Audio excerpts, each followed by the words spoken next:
am a kind and generous dungeon master. And so, yeah, here we go. Right. The city-state of Urik. Ra. You have been traveling for some time from the city-state of Tyr, struggling to catch up with your friends who cruelly and rudely left you behind in Tyr while they went gallivanting off across the desert on some secret mission for the Veiled Alliance. Melander did try to explain it to you, but the sentence went on for more than 15 words, and let's be honest, bit tough to concentrate. You, on the way, joined up with a half-elf called Boaz, whom you discovered was a close friend of Portek's. In fact, he's the guy who's been growing your potion fruit for you. And so, together with Boaz and his trusty Crodlu... Carl, what's his Crodlu called? Bahat. Bahati. I feel like I'm saying it. You have made the I think journey... you made up that name. Crodlu face. You have made the journey to the city-state of Urik and now approach the vast stronghold of Hamanu. I will show you a little bit of the map that gives you an idea of what Urik looks like. A great square-walled city, its outer bastions lacquered with yellow dust from the nearby Smoking Crown Mountains. It gleams in the moons that hang high overhead. From what you've heard of other travelers on the road, there's normally a fairly sizable contingent of people outside the gates waiting to be allowed entrance, processed one by one by the Templars. Yet today they're just going in and out without anybody watching out for them. In fact, there's almost no guards to be seen. As you walk through the main gate here, the Obsidian Gate, that's this one down here, you and Boaz looking around, there's almost no one stationed on the gate. You can spot a couple of Templars up on an observation tower. They're not looking outward, they're looking in toward the city. You can hear horns blowing as you walk in through the gates and out into the artisan quarter, where many rows of finely appointed shops and houses welcome visitors. There's a patrol of guards goes running past. What has happened here? Nothing. We were only here for 5 minutes. Seven. Look what you've done. Oh dear. It's like pouring water on an ant's nest. Boaz Matalness probably looks around. The city is in a state of some uproar. This wouldn't have anything to do with your friends, would it? He says. Oh no, they rarely get themselves in trouble. Good. I'm going to stable Bahat. I'll see you shortly. And he guides the Crodlu off to a nearby stable. Ra puts her head in her hands, knowing that, oh, this is my friends, isn't it? You see us all running by. Hello! Another group of guards go running past. Sewers! One shouts. They're in the sewers! In the sewers. You have made your escape from the basement beneath Abin's pottery shop. Korganard, injured in your arms, surrounded by a cocoon of shimmering light and water, blood seeping from a deep wound in the back of his skull. To Tyr, but not by the roads. His last words before consciousness slips away from him.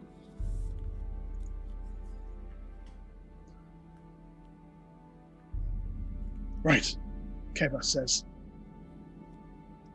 We have a few minutes. The walls here are lead-lined. That will prevent them from finding us with at least basic scrying magics.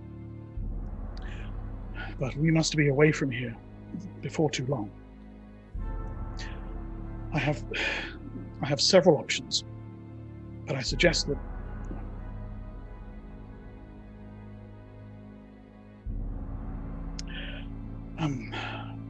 Constantine, I will give you what aid I can. And I suggest that Portek do so likewise. Portek? Where is Portek? As Keva says this, you realize, in fact, your dwarven priest friend is nowhere to be seen. You're sure he came out of the basement with you. Anybody doing anything? I look. He was in the wall last I saw. He Yeah, shoved the same. food in my mouth.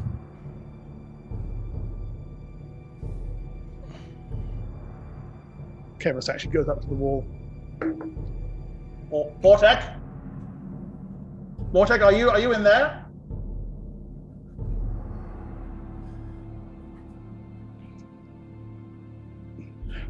Does he normally do this? No. He does ground stuff sometimes. I look.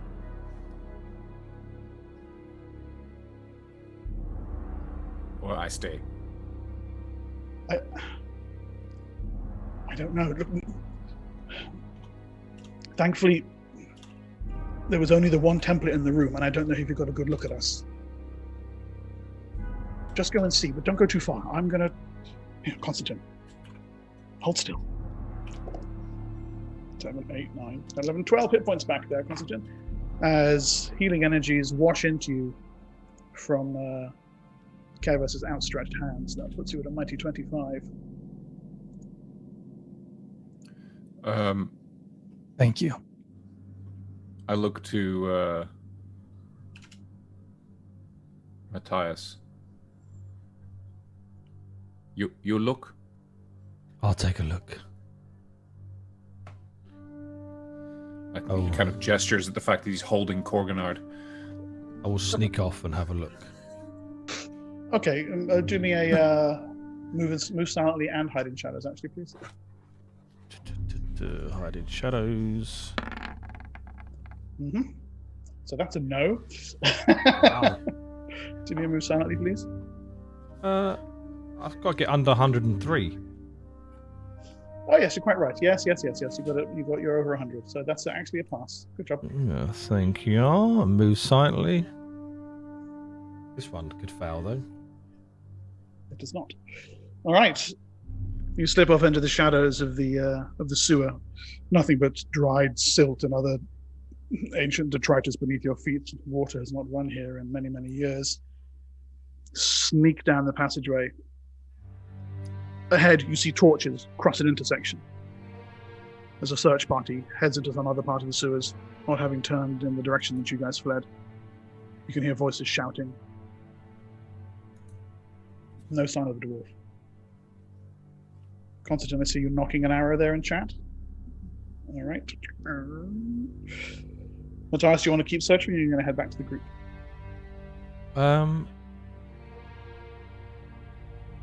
Yeah, I'll do another round of it and then come back. Okay, that's 1, 2, 3 rounds now. We'll use the same searches, the same roll, should I say. Flattened against a wall. You curve around the bend. 2 half giants are standing guard at the intersection that leads up to the tunnel that goes back to the basement. One of them is chewing on some Zatal jerky. Looking around. The other has a huge war club hefted across his chest. Scanning the darkness, they see you not at all. Again, no sign of the dwarf. I'll head back then. Okay. So you arrive back in the cistern. Anything? Keva sense? 2 half giants up by the interchange. No Portek anywhere. Patrols further. At that moment, there's a snap of displaced air. Portek appears out of nowhere, dust swirling around him. He's holding the dead body of Illura, the half-elf, who was killed in the cistern battle. I found him. I train my arrow the second you appear, and lower shortly after. Don't have much time. So listen what I've got to say. Portek is, while he's talking, he's rapidly undressing the dead half-elf, stuffing his kit in a shoulder bag and putting some of his own stuff in there and handing it to Tik-Tik, together with his shield and his long spears. Okay. Please take care of these until I collect them back, he asks Tick Tick. I got this one out before they could question him, but one of the Lion's Defilers saw me. A really, really, really nasty one by the looks of it. He nearly caught me, and I only just managed to get away. So what we do now? Now they know what I look like, and they will be after me. And they're probably very likely to find me. So you have to leave? Yeah, I need to split up with you guys. And I need to get away from you as quickly as possible. So what I suggest is I will cast some protections on you guys, make you invisible, and then you need That's to a round? Then you need to take Korganard and run. Prepare yourself for a desert trip. Get out of the city and go to Tyr. Don't take the road. And do not wait for me. I'll try and catch up with you if I can. If not, then may you succeed and so vindicate my memory. Kavas, can I ask you to help my friends to take Korganard back to Tyr safely? Kavas leans forward and places one hand on your head. I will do as you ask. Okay, Tin, could I maybe borrow your invisibility hoodie thingy? It might help me shake them. If they catch me, you'll lose it most likely. Yep, so I see. And I'll hand it over. Awesome. I will cast an invisibility spell on Korganard. It will last for a day if you stay within 10 feet of Korganard. If you leave the radius or if you attack anything, you'll become visible. You know the drill. And I will cast a silence on the spell and give it to Kevas. It will last you for a little bit under 20 minutes and allow you to make your initial escape at full speed and still quiet. Now go. And I start casting the spells rapidly after that. Okay, you unleash the invisibility spell right away. While the cocoon of arcane power remains in place, no other magic will work upon the preserver. The spell fails. At the end of the round, there is a sudden shimmer of green energy in the air behind Portek as a dimensional folding opens. Two half-giants step through.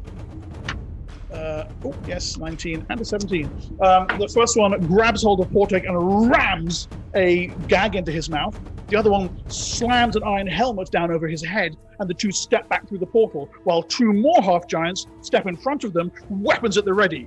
Initiative, please. Also for me or not? Damn! If there's anything you think you can do, might as well roll. Mm-hmm. Okie dokie.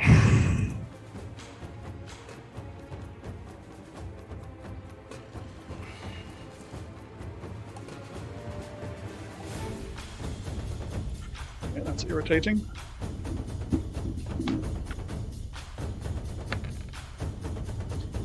Right, give me the numbers, please. Bengal. 4. 4. Constantine. 11. 11. Matthias. 5. Bump. Tick. 7. Niaven. Portek. I rolled a bear initiative and I rolled a 10. Oh. Yeah, lovely. And Kaivas, a 1. When? Okay. Kaivas screams the sight of the half giants and steps back and starts casting a spell. Okay. Bengal. Okay, so Just to recap, you're in the cistern. Two half giants stand in front of a dimensional folding portal. Portek has been dragged back through the portal. On the far the portal side of hasn't closed yet. not yet. Right. Okay then. I would like to. Can I use my psionic ability Yes. to sort of dissuade? One of them's holding him, right? Yeah. Right. Can I use it against him to see if he'll maybe be flustered and drop him or something like that? Yeah. Manifest it, please. Okay. Where is it again? Psionics? Under Sonics, yeah. So how do I roll for that? Click the little dice icon next to the power. Or just roll This a one? d20 if you're fumbling. Oh, there we go. Oh, no. Too bad. A miss. Shit. 2 points shy. The psychic energy in the sudden moment of panic fails to manifest. Can I also, just before I finish my turn, can I also use my, what's it called? The special Armor thing that I optimization. have. Yes. Yeah, okay, so you quickly then spend the rest of the round sorting your armor out for a close quarters battle. Yeah. Kybus still casting. Matthias. The ones that are holding Portek, Yep. I try to trip them both. You can't reach them. There's 2 other half giants in front of you. Oh, okay. I trip the 2. I'll try one thing. It might not work. I will try to also do my psionics and teleport him to us. Let's have it. Which one? Trip or Teleport. no? Ah, Again, your energies fail to take hold of the hapless dwarf. You can see him on the far side of the portal, looking somewhat alarmed. Okay, and I move back. Kybus still casting. Tick. I run. Where to? Is there an exit out of the cistern? Yes. Are these half giants blocking it? No. And then I run away from the half giants with Korganard, and I see if I can drag somebody with me. Okay, who do you want to drag with you? Who's the most injured? Constantine. Okay, I see if I can just drag him along. Okay, Constantine, are you allowing yourself to be dragged? At this point, I don't think he can really go against it. So yeah, All right. he can't fight back. And Portek. I'm running. Sorry, I'm running full speed, so double move. Yes, gotcha. The helmet on my head, will that stop me from using any psionics? That's exactly what it's for.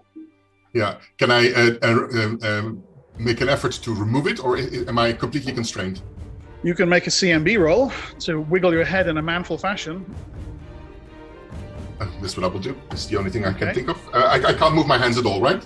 No, you've got a half giant around them. Okay. CMB roll. If you don't have CMB, just roll me a d20. And that's what I will do.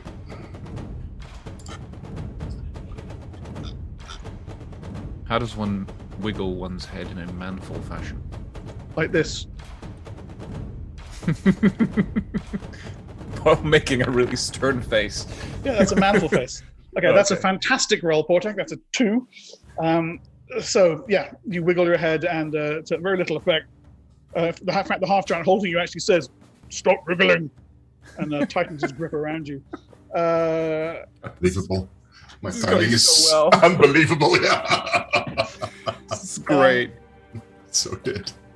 Fuck. Kybus' spell finishes. He turns to cast it on Portek, cast it on Tick, realizes Tick isn't there, and shrugs and casts it on himself. You're not entirely sure what it was. And then he turns and runs after Tick. Could I have the run as observant- well, Mark? The My observant. move. Yes, you haven't yet taken the move. Yeah, the observant may notice that Kybus isn't leaving any tracks. Constantine, you are being carried away by a large bug. Anything you wish to do? It's your action. Am I able to fire as I'm being pulled? Or like back to the. Yeah, totally. I was already actually- knocked. How many shots do I get? You get one. You would actually get one at the beginning of the round, which you can take now, and 2 more, I believe, for you.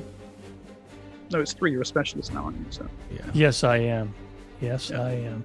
I'm aiming particularly for if the one that is holding Portek. Go ahead. The one that says "Stop wriggling." Oh my god! 23, 36, Okay, 36, so- and 18. Those the 2 things that aren't a natural 20 miss, but the 2 natural 20s obviously hit. So just give me max damage for both of those. Max damage for those are. What the hell was my? I forget what my bonus is. Shit. So it would be the bonus. It would be a max 8 on the dice, but I don't remember what my bonus is because it's. I have it here for you. One Roll moment, 20. please. Okay, gotcha. I think right, it's so, 12. Yeah, the total. 2 arrows thud. Exactly, it is. Thud into the half giant. Portek, he stumbles once, stumbles twice. It keeps his grip on you. Blood is pouring down his shoulders, across his biceps, and onto you. A thick, hot, coppery, salty tang in your nostrils. The dimensional folding portal shuts at the end of the round. Matthias, Tick, Constantine, you are fleeing into the sewers. Bagal, do you follow them? Yeah, definitely. Yes. I mean, Into the darkness, you run. Kavus catches up, tries to catch up with you. Tick Tick, he's kind of shouting, left. Okay. There's a disused grate. We can get out into an alley. But faster and more quietly, please. I follow. little tippy toes. Just quickly, massive thank you to Manx Work, who's donated $12 for 4d6 inspirations. So let me quickly. Wow. Oh, they're gonna need them. Ooh. We're gonna Yeah, for real. So Thank you. we've got Yes. Matthias, Spengal, Ra, and a DM. Oh dear. Ah, for crying out loud. I got a Thank you D20, very so much, that's mate. too. Much appreciated. Madonna. Yeah, no, Dieter. Kijk nou, vette titel. It's not fair. Life's not fair. As we shall now discover. Portek, you have arrived in a high room. A tower overlooking gardens. A forested area. You think you can see halflings moving through the trees in the forest.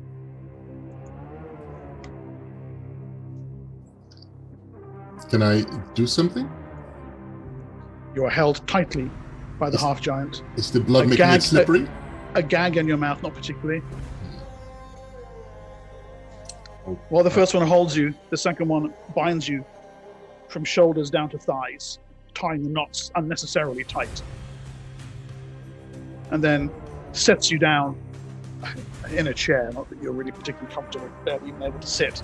The helmet firm on your head, the half-giant who placed it there, just resting a hand on top of it. The gag now tied around your face. Am I sitting? I'm standing on the.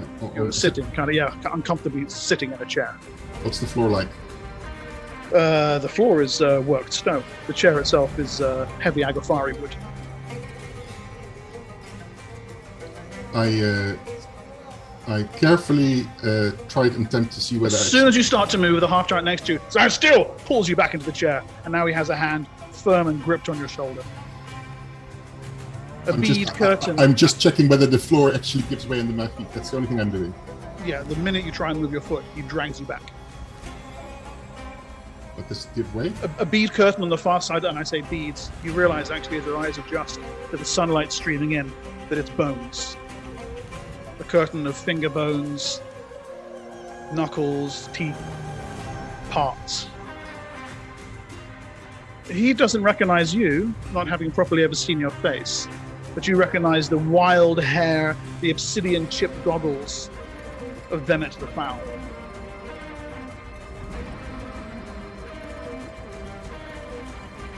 So,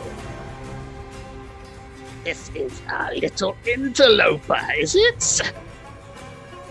There were lots of them, Lord Vemet, one of the half-giants says.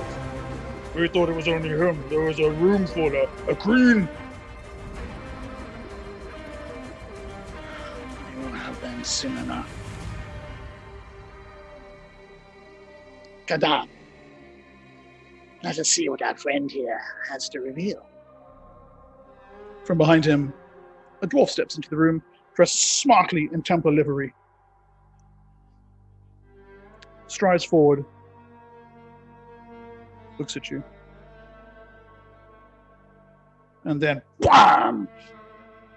A thud of psychic force into your mind. Your entire consciousness reels back, and again, and again. Can I try and use it? I'll try and use it. Your own psychic abilities are completely cut off by the presence of the helm.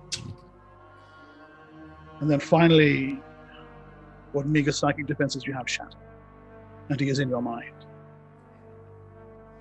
Pilfering through your thoughts, your awareness, your consciousness, your knowledge, your memories, your identity.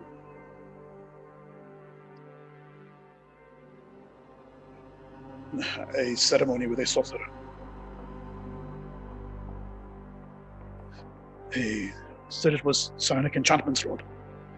Vemet hisses. And this one was a friend of his? No, Lord.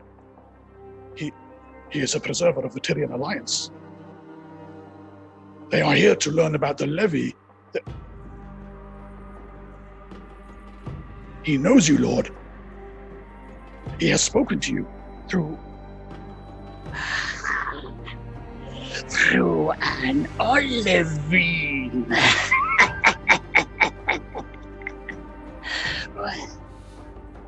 Then it reaches into his pouch and produces a long steel dagger. So, it is the dog. We need question him no longer. I will learn everything I need to from his corpse. He comes and leans over the chair, slide the goggles up off his face. His eyes are dead white. There's a horrendous smell coming off him, and with the gag in your mouth, you can feel your gorge rise. It's foul, isn't it? Well, dog, you were right. Throw myself against him. Hmm? I try and throw myself against him and in Yeah, struggle. the half giant is holding you firmly in place. Okay.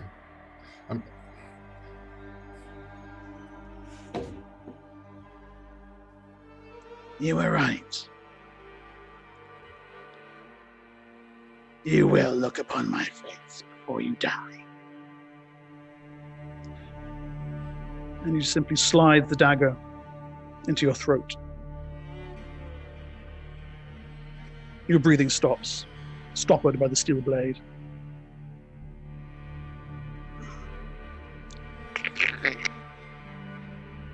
It comes out, and now blood flows, and your mouth is full of it. Your lungs gargling. Your vision begins to fail. Now you will choke on your blood and your foolish presumptions. He stands back to watch you die. And in your final moments, your vision slides away from Vemet, away from the room, out the windows, beyond where the trees wave in a hot breeze, to the vast and distant peaks of the ringing mountains, the eternal and ancient and implacable earth.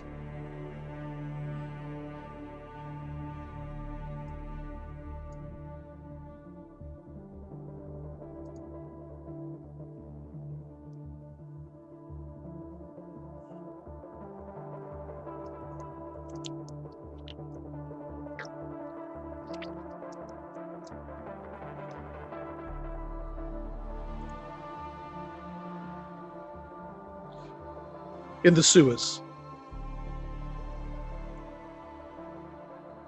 you finally reach the grate that Kavas was talking about. Horns are blowing all across the city.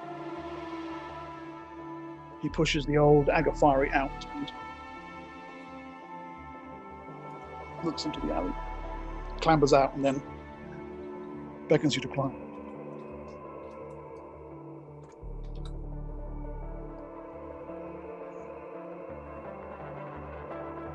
I'm presuming you join him? Yeah. Yes. This is bad. This is very bad. What's so bad? Look. We were supposed to be making a stealthy escape. Now they are riled like a nest of weasels. Yeah, you know what's funny about this whole experience? It seems like all of this was supposed to be stealthy, and yet they happened to, know exactly where we were. Yes. Yes. So what the hell? Something is rotten in the city-state of Urik. More than Urik, I think. We have, we still have some choices. We still have some options. There are ways. Oh my goodness.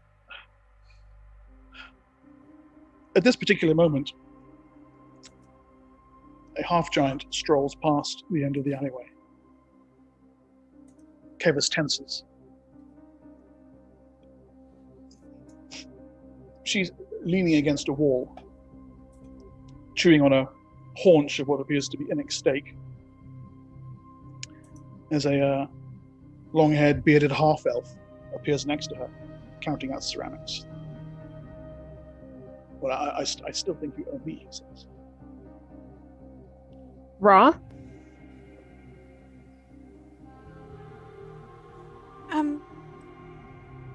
Is that Bengal?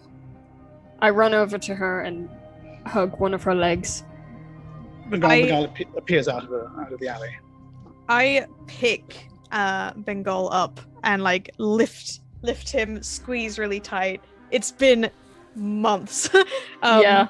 Do you smell like sewage though? Is my question. Dry sewage. A-B. Oh, nasty. Okay. I give him a big hug. Can smell from my senses being heightened, and then we'll pop you down. Wash Oh, off the dried poop. are you all right?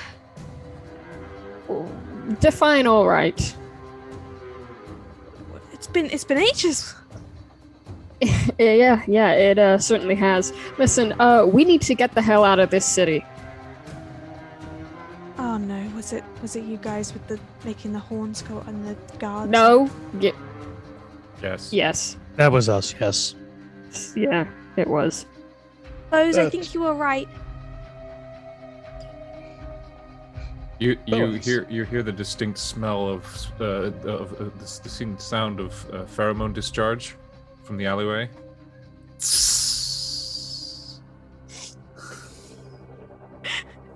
I pat her over. It's my happy the cinnamon roll smell. I give Tick Tick a big hug as well after smelling his cinnamon pheromone. There's another smell coming off Tick Tick. And he kind of only hugs you with half of his body. You smell fresh water. I have to hide him. You need to hide. This is a friend of yours, Kavas says. There's a take- really tall, lanky elf, with a very long bone sword and a big Agafari bow across his back, dressed in desert clothes. These are all friends of mine. I was talking about you, my dear, but Oh, sorry. as you will. I am Kavas. The moon's smile upon us to send us a half-giant at this hour. Oh. And a half-elf behind you, from the looks of it. You also are friends to these people, Sir Half-Elf? Kavas says. Yes. I'm Boaz. The rest of you recognize the name. Boaz was a trusted friend of Portek's. He was the guy who was growing your potion fruits in Kled. I'm not sure any of you have actually ever met him, but No. Portek have spoke heard the highly of name. him frequently. You have absolutely heard the name, yes. He traveled with me here. And this is Bahati, my steed, and Raduk, my friend, Kestrel. So Where you'll is see this kind of Kestrel? behind him, by Bahati, there is an enormous freaking Kroglu. A huge, lumbering monster of a beast. And perched on an outcropping of stone from a nearby building, looking down over the alley, is indeed a black and red feathered Kestrakel. Kind of looks at you first through one eye, then through the other, and snaps and speak a few times at you. We need to get out of here now. Agreed. Kavas goes to the end of the alley. I can think of 3 easy choices. Firstly, we can use the Alliance.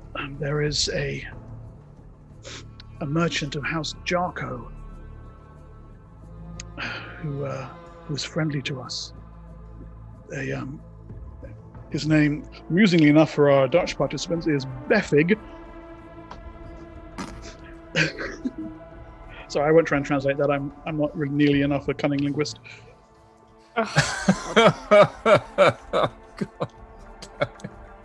You had to go there, didn't you?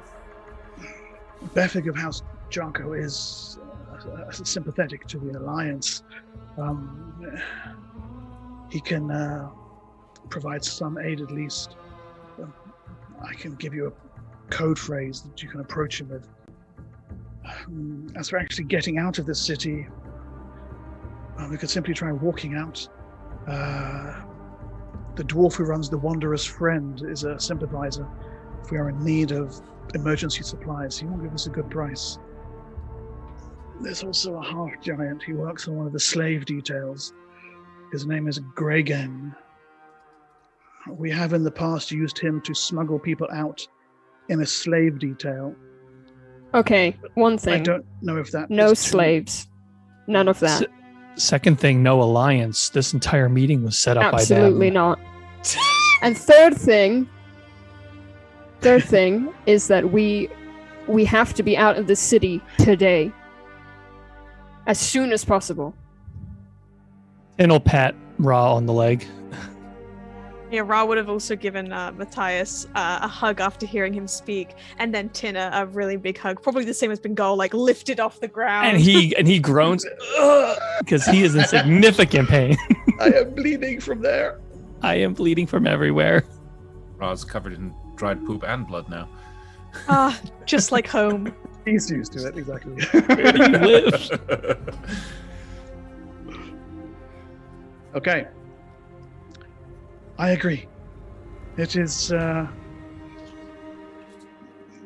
deeply disturbing that our meeting in the basement was discovered, albeit after a few hours. Nevertheless, it does not bode well. We are not going to seek out Portek then?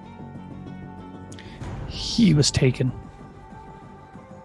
And we have no idea where. And I am not staying in this city as much as I love Portek to look for him. If there was a dimensional folding, that is Templar magic. Well, where would they have taken him? We need to try and get him back, do we not? Almost certainly to Destiny's Kingdom. That is the name Hamanu has given to his palace.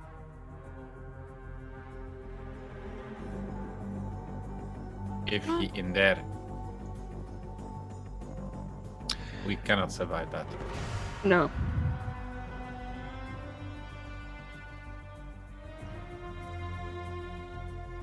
We It can't pains just me. leave him behind.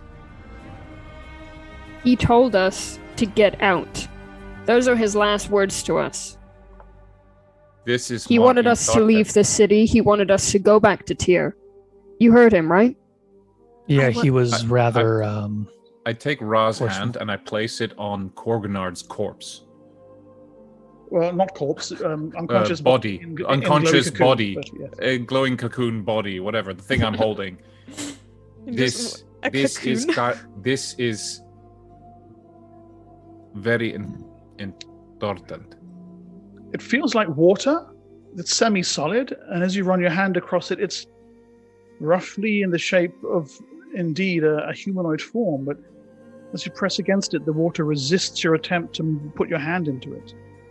Your hand comes away tingling slightly. Strange. Well, I didn't know he said that. We need to get this Draj out. Okay, well, I'm sure we can do that. We can head off.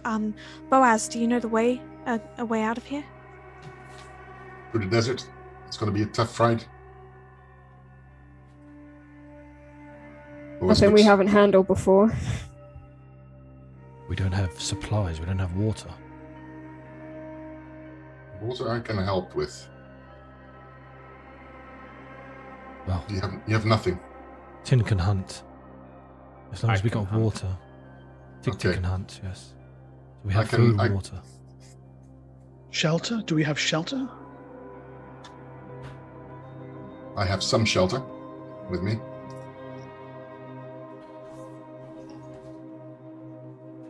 More. If we travel on legs, we slow. They catch up. Yeah. If it's possible to get any kind of mount, we should. But like I said, we really shouldn't dally as long as we have to. Does you have nor Krotlu? No, just my my own. You know where get more? Around here? No. The Wanderer's Friend has a small stables attached to it. The dwarf who runs it, as I say, could offer us a decent price, but you are right, Bengal. We must hurry. Okay. I say we go to him then. Are you guys wanted? Do they know your face? There was guards running around when we entered the city. As far as I'm aware, they don't know what we look like, Okay. right? Is Mark? Is there any kind of cloth or drapery or anything at all hanging from a building or a window? Or... Yeah, sure. There's some that's been used as a makeshift kind of curtain. You can tear it down and I we're gonna wrap it drape around. it over a. I drape it over myself Yes. because they're looking for a cream, and I hunch down so I'm less tall. So I'm walking more kind of instead of up like this. I do kind of more of an angle, Yes. and then I hold him against my body lengthwise. You don't with have my lower disguise, do arms. you? No, but I'm just describing what I'm doing. Can I help Yes. disguise him? Yeah, give me anyone who has disguise can give me a roll for that to help him be just a little bit less obtrusive. Yes. I don't Mark have disguise, Tin's just but gonna pull- remember last session I said that I had covered myself up as well. Yes. Likewise, all Tin's going to do is pull down the normal cloth that's over his face and then reverse his cloak and Yeah. leave the hood down since nobody ever sees him like that. Okay. Nice. Would it okay. be safe- So he would just looks normal. He's random guy. Would it be smart. safe to Spam. assume that I brought honey, my cank, with me with all the water? Yeah, absolutely. Yes. Okay, sweet. Yeah, you've come on Kank. So you can retrieve that from the gates as you head out. Sweet. Um, Yeah, we've got water for days. We're good. The So maybe Wanderer's we don't Friend- need to go. Okay, sorry. Oh, I'm just asking. Do we still want to go to this dwarven place, or? I mean, Yes. we still Yeah, we need mounts, need though, mounts, right? Yeah. we Yes. need Okay. mounts. Right. Do we then. have enough for mounts? Yes. I have 6. Are we paying in Urik coins or? Yes, Coins, yes. Wow. we have to. I had 6 gold. I have 6 as well. I Yeah, so do too I. have That's- 6.4 gold. Which I- is a Yeah, lot there's a- Plenty. But yours are from tier, I believe, right, Ra? It's more than enough for for a mounts. couple of mounts. Yeah. Yeah, Yeah. mine are probably from tier. I don't think if there's a different currency, I won't have any Well, of them. you Yeah. already have a kank here, so you should be fine. I don't ride on him though. He carries the water. You don't want to ride? You can only ride an Unix. Yeah. Yes. Yeah. Okay, the Wanderer's Friend is down in the Obsidian Quarter, down over here, near the Gladiator Arena. Ra and Bingle Bangle, it's been a while since you were in this part of the city. Many hours you've spent laboring away under the hot sun of the so-called Urik Pit of Death, an arena where the floor is made of obsidian itself. The Home sweet sun home. reflecting in brutal heat waves off it. Even at this late hour, the moon's high, the Wanderer's Friend is open. As And, we, Yes, go ahead. how long do we have time for a chat as we walk over? Yeah, sure, you do. Okay. Bengal, you went to the mountains. What happened? Well, I had a lovely time after helping Rikus and the gladiators set up their non-lethal gladiator matches in Tyr. Well, I got bored of that pretty quickly because, gladiators, not the smartest of people. And I went to Karana. And the mountains, beautiful this time of year, really. And Tebow was asking after you, actually. Oh. So what made you come back? You were gone for months. Well, I got a message that we all had to come back together in Tyr, something important. And now I see that this important thing from the Alliance, wish I'd stayed out of that now, huh? Well, we're glad to have you here. Yeah, well. It occurs to you that as Bengal is saying this, that Ra doesn't actually know anything about the levy. Oh, right. I guess we should fill her in on that, huh? Would someone else more knowledgeable on this crap like to tell her? Let's wait until we're outside the city. Unless any Fair enough. ears are listening to us. Discuss this in the city. Yeah, All right. Well, I'm sorry I didn't join sooner. I had some things to finish up on the farm. You told us. That's quite all right. You're here now. How's the armor fit? Really good. And she kind of like puts her arms out and is like spinning. Damn, look at you. Looks nothing like a picture.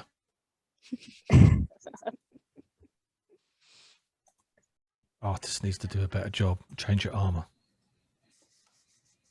It's like it's almost like have you seen like a jewel beetle where the shell's kind of almost like iridescent in like these blues, purples, and greens. So as the light hits it, as she moves, the armor almost changes color as well. Oh, so this is the new armor. Nice. Yeah, this is the Brexit shell. Oh, very nice. Yeah, made from Zokya, I believe. I'll give the artist a break then. damn straight. Right, so we're going to go to this dwarven. Yes, in the Obsidian Quarter. I obviously disguise Tick Tick as best I can, and then I disguise myself as well. You've done a good job with Tick Tick. He won't pass close inspection. He is still a Kreen, of course. Mhm. But the way that you manage to actually kind of, if you loosely strap his lower arms to his body, and sling Korganard over his back underneath the tarpaulin, he can pass for a freakish mutant. It's another Kreen, just a different Kreen. Yeah. A slightly less obviously big Kreen, perhaps. That's Exactly. what I'm going for. And I disguise This myself. is not the Kreen you're looking for, you know. And I So, as disguise I said- Bengal as well, if I can. Although technically it would be like this. This is not the Kreen you're looking Yeah, for. exactly. Because it would be two arms. Yeah, give me a couple of rolls just to make sure everybody's is properly disguised here. So Matthias, I do. Who do you want first? I don't care. Just say it. I'll do Bengal first. Haven't even looked at the roll yet. Yeah, nice. And then myself. Perfect. 10. All right. Suitably disguised, your recognizable features hidden, you arrive outside the Wanderer's Friend, which, as I've said, remains open at this late hour. Urik is a city where commerce is seldom not happening. The proprietor is actually sitting out on the front step, a dwarf. It's a large clay pipe. Something pungent is reeking from it, forming plumes around his head. Kavis nods.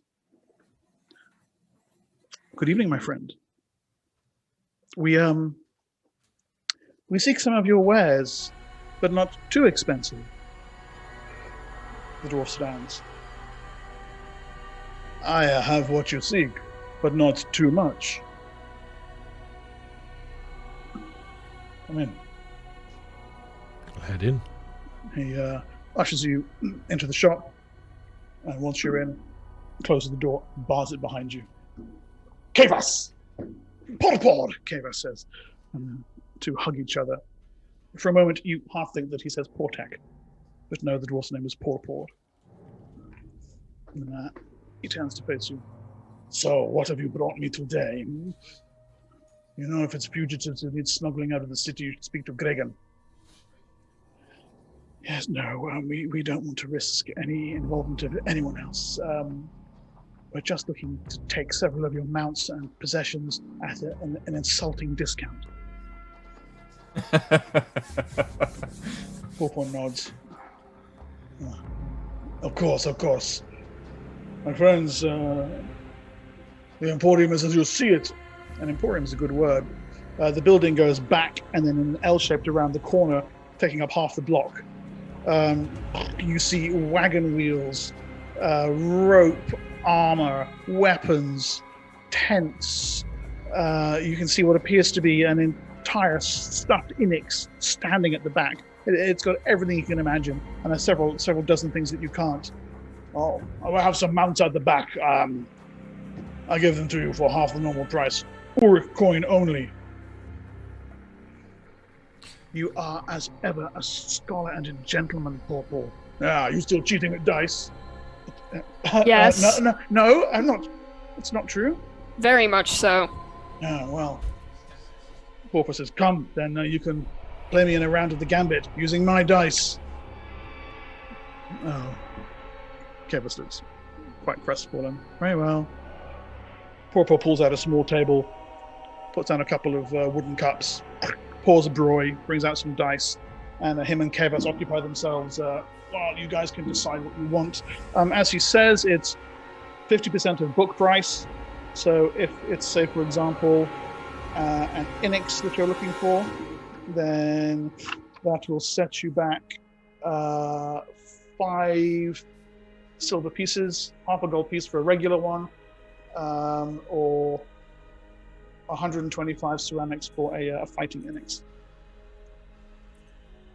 How much for Crodlus?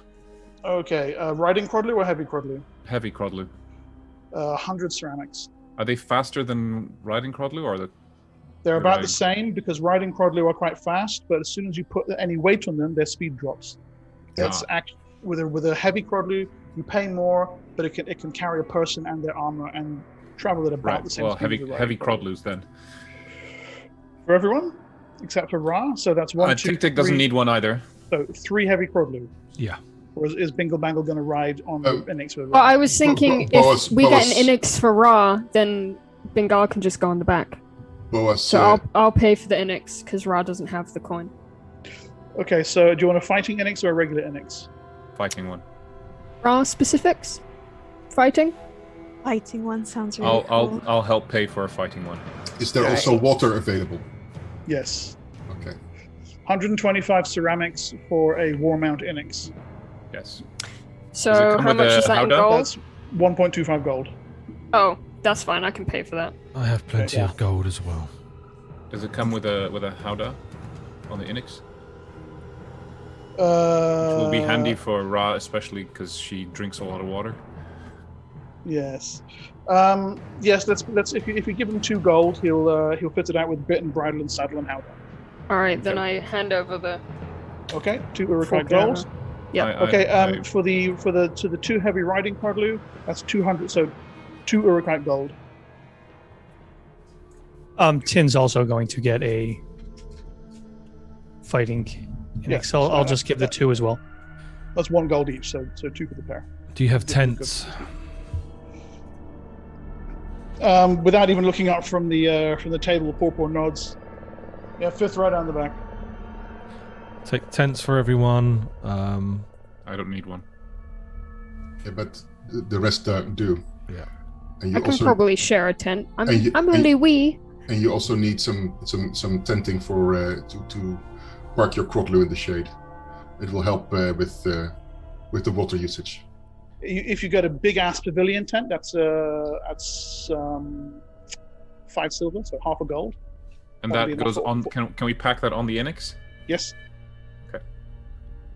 I think we're gonna have 3, isn't it? I think Tic-Tic's getting 1, Ra's getting 1, and I'm getting 1. Well, this is for a pavilion tent, so this is a big thing. And I was talking about the beasts in general.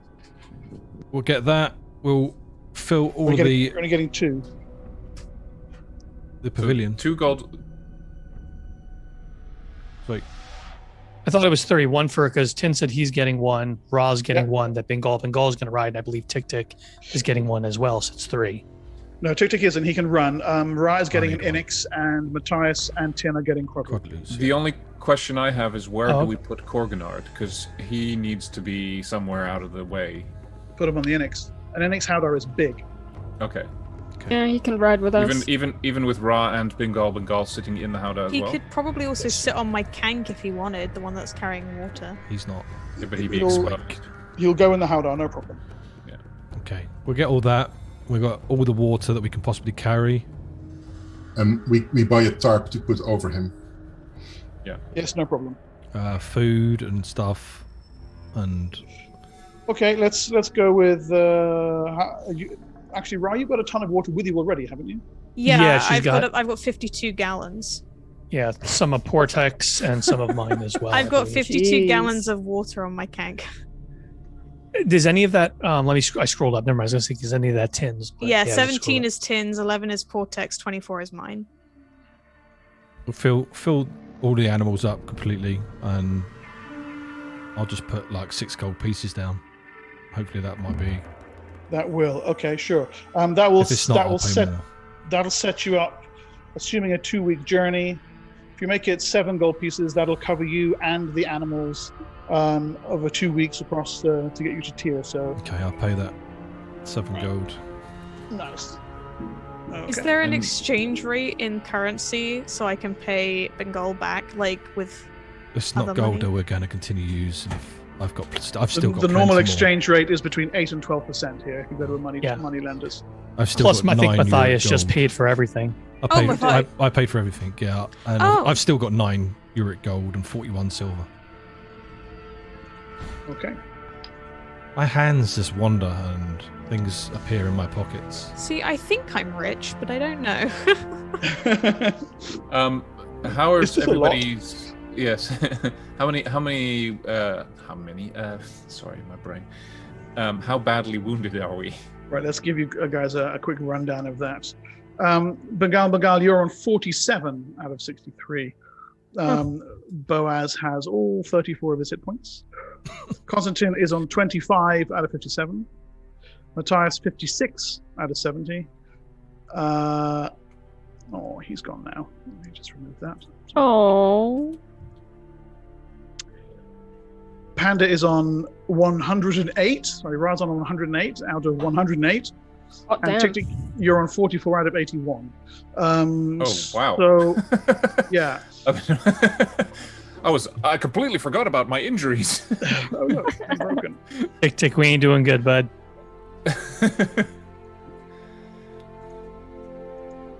It's only a flesh wound. Let's get moving. Yeah, I agree. Is there anything I can purchase here that will heal injuries, like Yeah, healing infusions, anything. anything like that? Yes, he has 5 healing infusions for sale. How much How are much they? I brought the Each Sword one of is- Camelot with me, but I'm a bit wary about using it because I don't know how many more We need to get a move charges on. it has left. We need to get a move on, and I will give you a little bit of aid.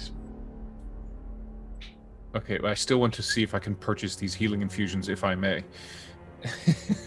Yeah. If it's How not much? too much trouble. Poor Portek, If you yeah, don't mind. let the man spend his money, please.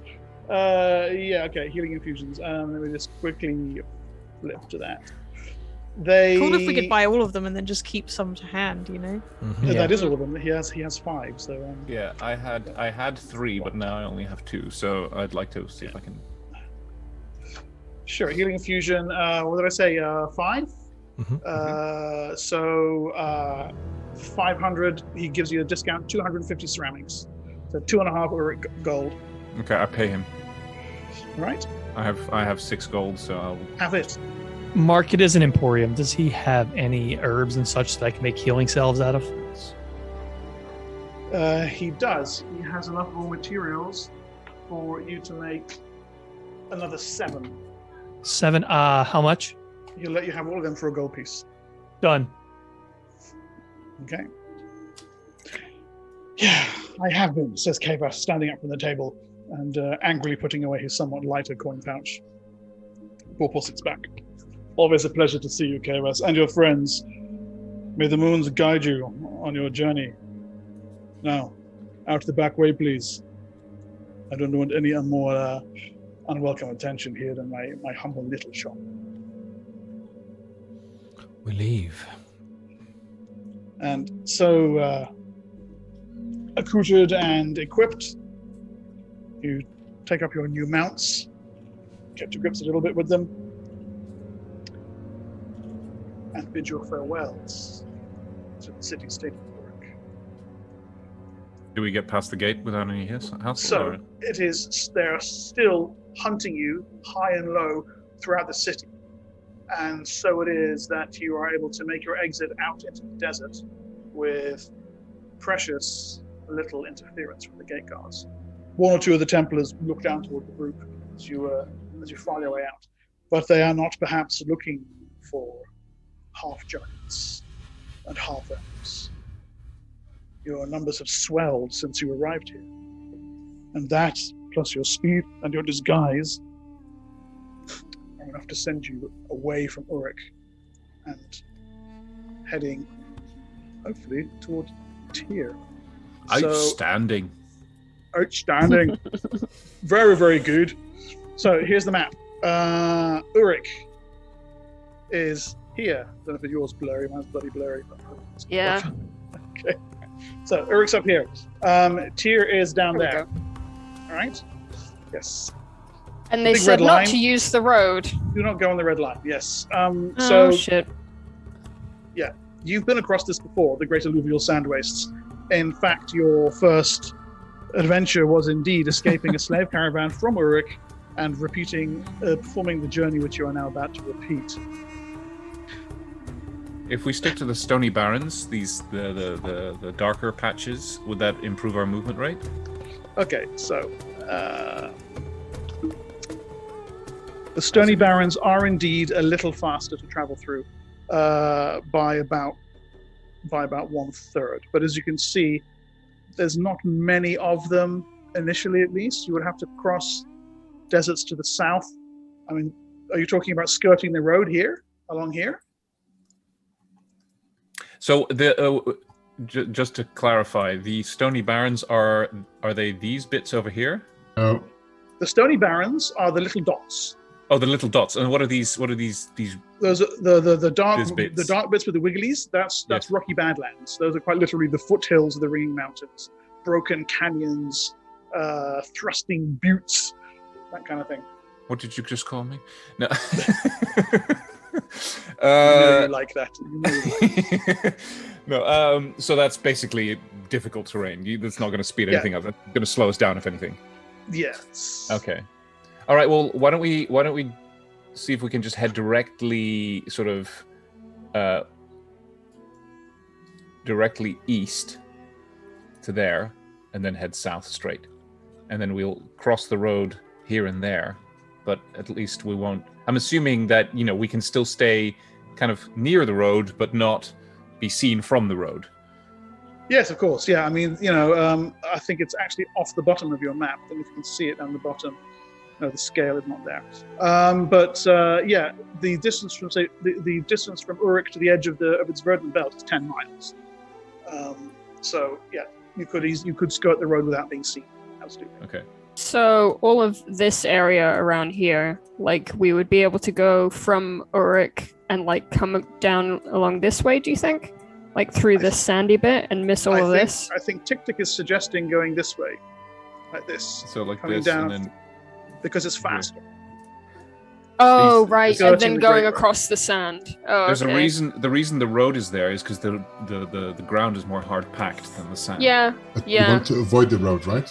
Yes, but if we You got stay, something to do. Hmm. we're not. I'm not suggesting we go on the road. I'm saying we stay like a few miles to either side of the road. My only problem with that is, like, yes, we're not on the road, but there will be people definitely, like, around the road, maybe search parties, people going off the beaten track to look for us, because they'll know that it is more difficult to go around this area than over here, and they will probably maybe think that we will not be on the road, but be in this easier terrain.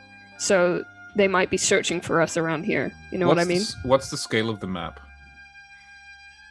So as I say, the Urik's verdant belt is at its widest part, 15 miles across. There is actually a scale, but for some reason, Roll20 isn't showing it because of the size of the screen. So you mean from here to here is 15 miles? That's 15 miles. Yeah. Okay, so we could.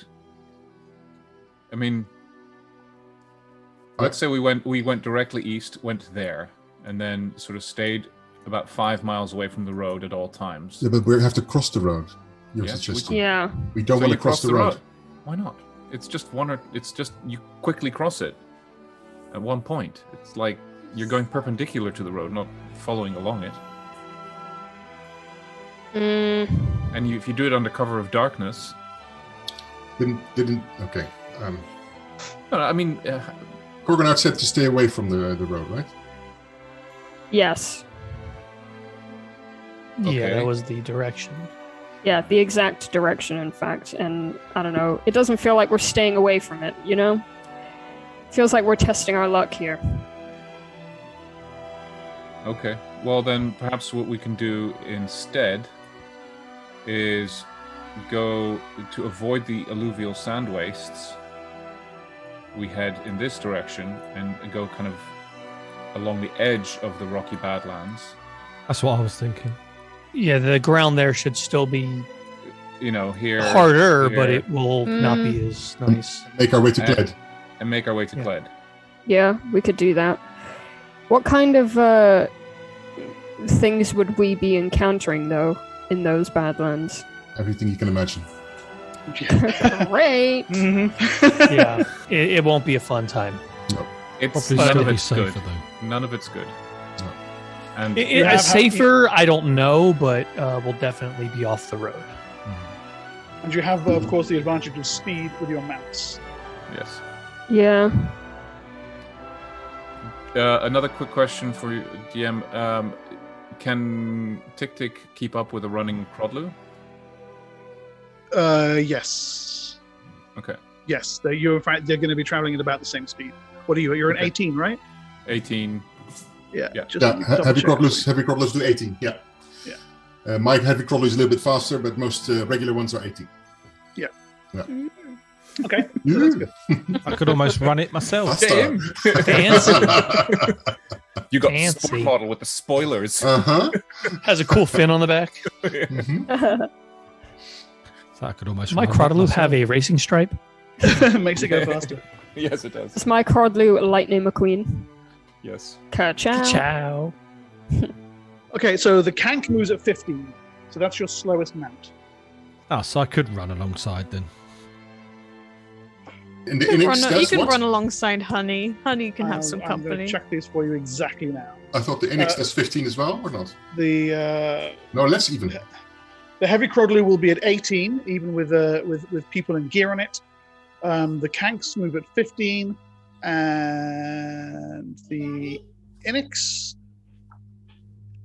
Where are you, Inix? There we go. Inix is movement rate 15. Okay, so that's it. So 15 is your base movement. If you want to keep the Inix and the Kanks with you. Okay, right. That's good to know. So, moon's high. The city left behind you. You strike out straight west, heading for the Stony Barrens and the bottom of the foothills of the Ringing Mountains. And from what you understand, it's about 10 miles.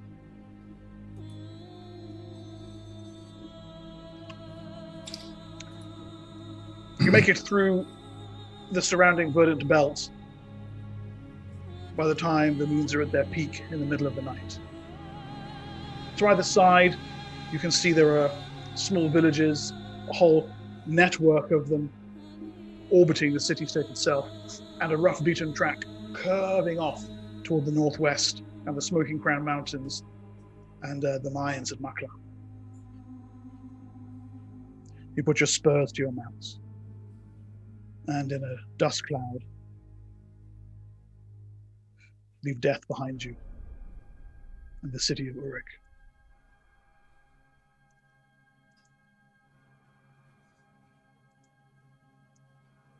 Can I use my observation abilities to just keep an eye out for the Likewise. obvious signs of dangers? Likewise, always observant 10, staring around.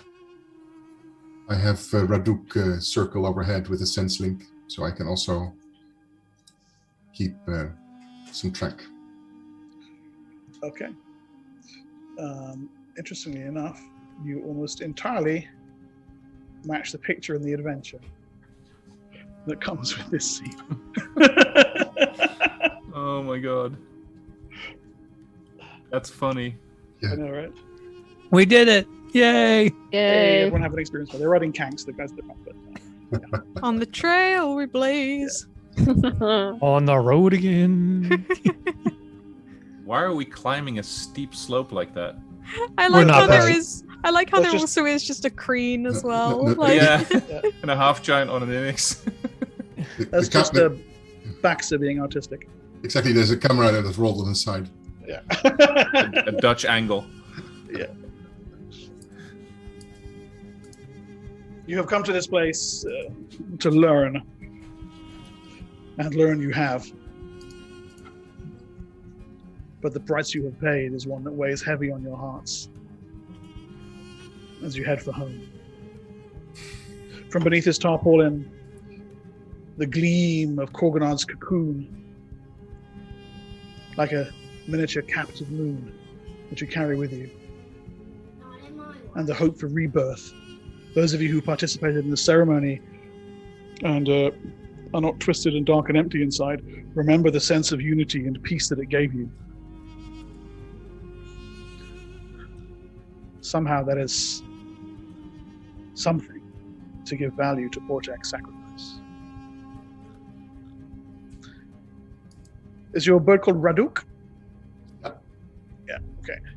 Raduk circling high overhead. Stalking wind in Elven. Gives you a brief glimpse of the surroundings, your mind briefly linked to it. And you see what your first obstacle will be. To the south, the stars are hidden. The southern horizon a blur. Your clothes riffle slightly in the wind. It's some hours distant. But you know the signs of a sandstorm when you see one.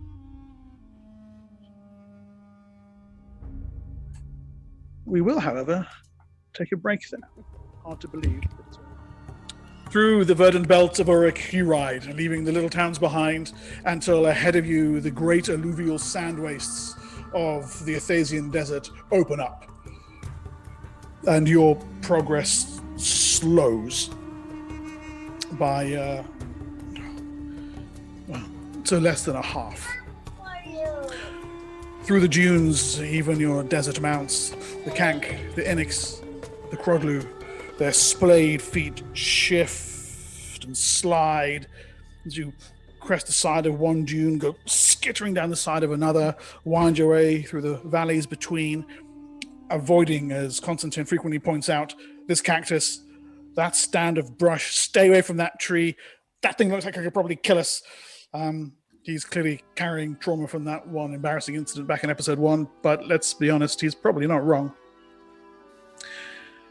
This sandstorm, is it coming? The wind picks up.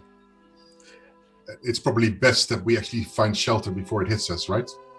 Well, What does Boas think about these? as the night wears on and the horizon to the east lightens, you realize that day is coming and with it increased temperatures. Unless you want to travel on through the day and deal with the issues of dehydration, you will be probably best advised to seek shelter anyway. Okay. So you find a spot perhaps in the lee between two great crescent dunes, pitch your tent, your enormous pavilion tent, weight it down, get the mounts under an awning, and hunker down for the coming day. Whoever's tracking water, could you knock off 1.5 gallons for Matthias, Constantine, and Boaz together, a tiny quarter gallon for Bengal, and 2 gallons for Ra. So two. Let's just say half the let's say tin. 3. Let's make it 3, and that'll give you. How many gallons could each mount hold as well, Mark? Because obviously I did pay loads of money to make sure the mount. You have enough for the entirety of the day. Okay. So you water the mounts, feed the Inix and the quadru. The Kanks themselves. The Kank itself will forage amongst the hardy grass, and parcel out your half rations of water for the night. Given the amount that you bought, actually, we don't necessarily need to track it quart by quart. I was going to say, because I'm really keeping track of mine and Tin's. No, water. don't worry about that. Okay. Constantine, Matthias spent a whole gold piece on sorting you out. That's And I'll be drinking my own supply, which I carry with me. That just sounds disgusting, but you do you, man. I only drink the finest green waters. Once per week, yes. Yes. Finest bug juice. It's excellent bug juice. The walls of the tent begin to flap in the wind, and you can hear the constant hiss of the sand as it patters against the tarpaulin. Those of you who take a moment to look outside, as the sun begins to rise, flooding the desert with light, it's almost like there's a thin layer across the dune of sand rushing several inches high down and around your ankles, and every now and then gusting and blowing up into your faces. For those who are going to be recovering spells during the day, I need saving throws against poison from both of you.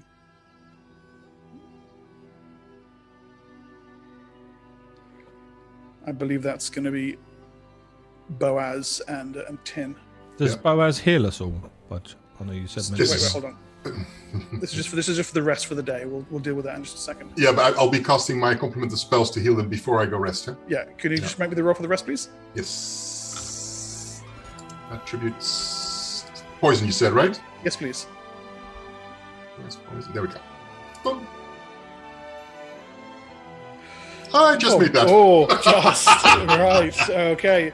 Tin, unfortunately, yours fails. You're unable to get a solid day's rest, and your position where you've chosen to keep watch by the door, sand is blowing into your face continually.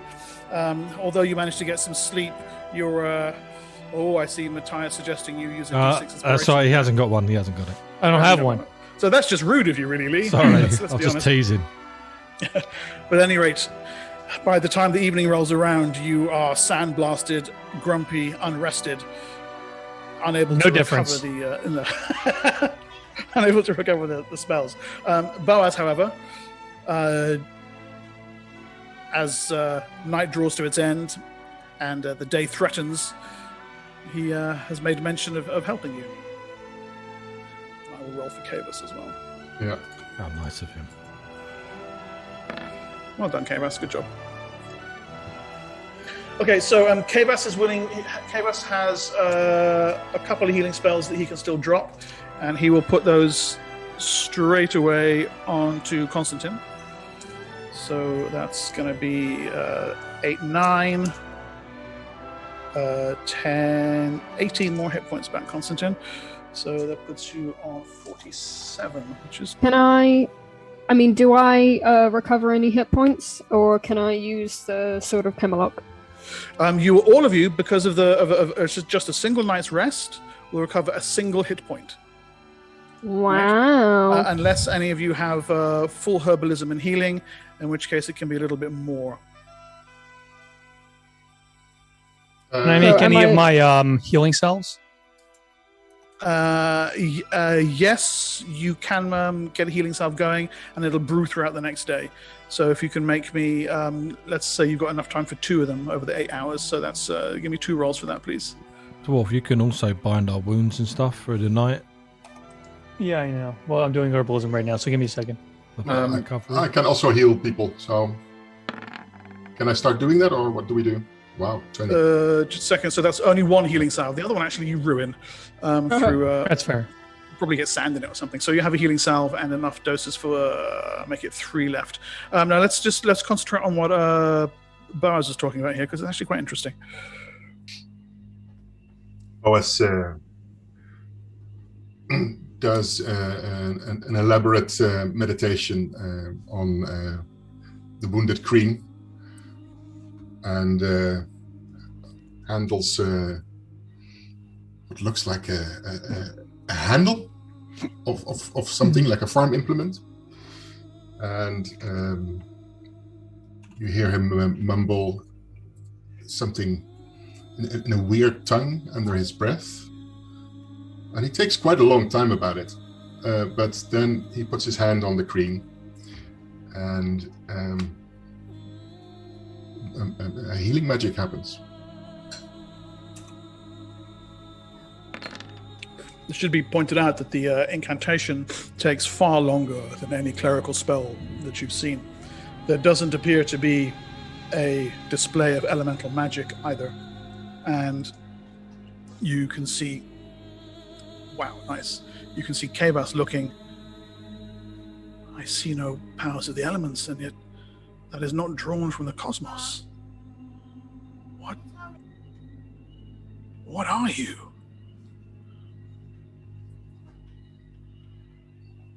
It is ancient magic from ancient gods. There are no gods on Athas. And yet here I stand and cast this spell.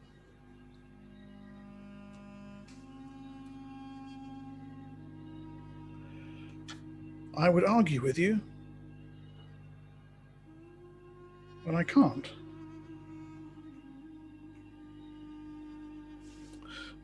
It is rare to see Kavas lost for words, and yet he sits back, shakes his head in wonderment. Are those 15 hit points to Constantine, did you say? No, to Tik. To Tik. Okay. He needed a lot, what I remember. Yeah, that puts you on 49, 59 Tik. I'm going to follow that up with, let me see, some lighter ones. Here we go.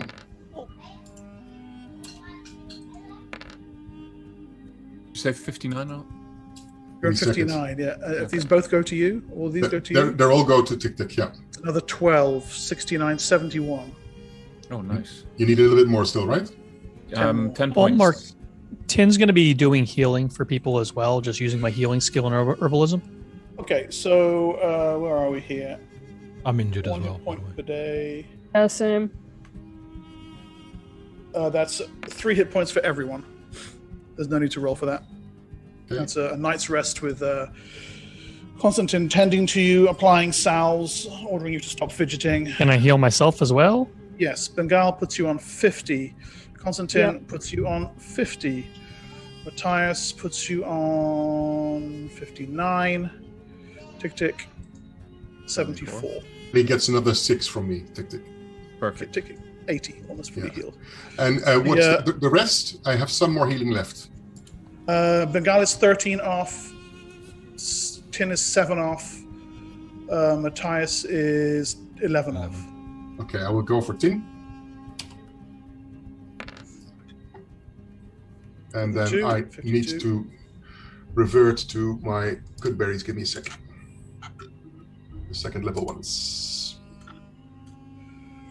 Feeling the energies coming from Boaz. It is indeed nothing like Portek's elemental magic, nothing like the powers of the cosmos that your druid friend Kavas has been channeling. It's something else entirely. Do people who know nothing about magic perceive this as well? I mean, like... Yes. Does it feel like air at all, Mark? No, it does not. Good. Okay. I mean, is it something? I mean, I'm not being treated. Is it something that I still feel as it's happening around me? No. Who are these Okay. Who are these going to? These are the good berries. I'm still creating all of them, so then I'll divide them when I got the total. Okay. Okay, nice. While we're out alone, do you think you could catch me up on what happened now? Oh, well, basically the reason they're slaves is so that they can sacrifice thousands of them to a dragon as a levy, so that the city-state is not destroyed. And when we liberated Tyr, turns out that we haven't been paying that levy, and that is worse than we could probably ever imagine. So, a dragon is angry at us? Yeah, that would The dragon. The dragon. be one. The The The one. dragon is angry at us? Yes. Oh, I'll just write it a letter. No, sorry. I'm sensing a theme here. Those are some big pinkies you have. All the better to sell them with, my dear.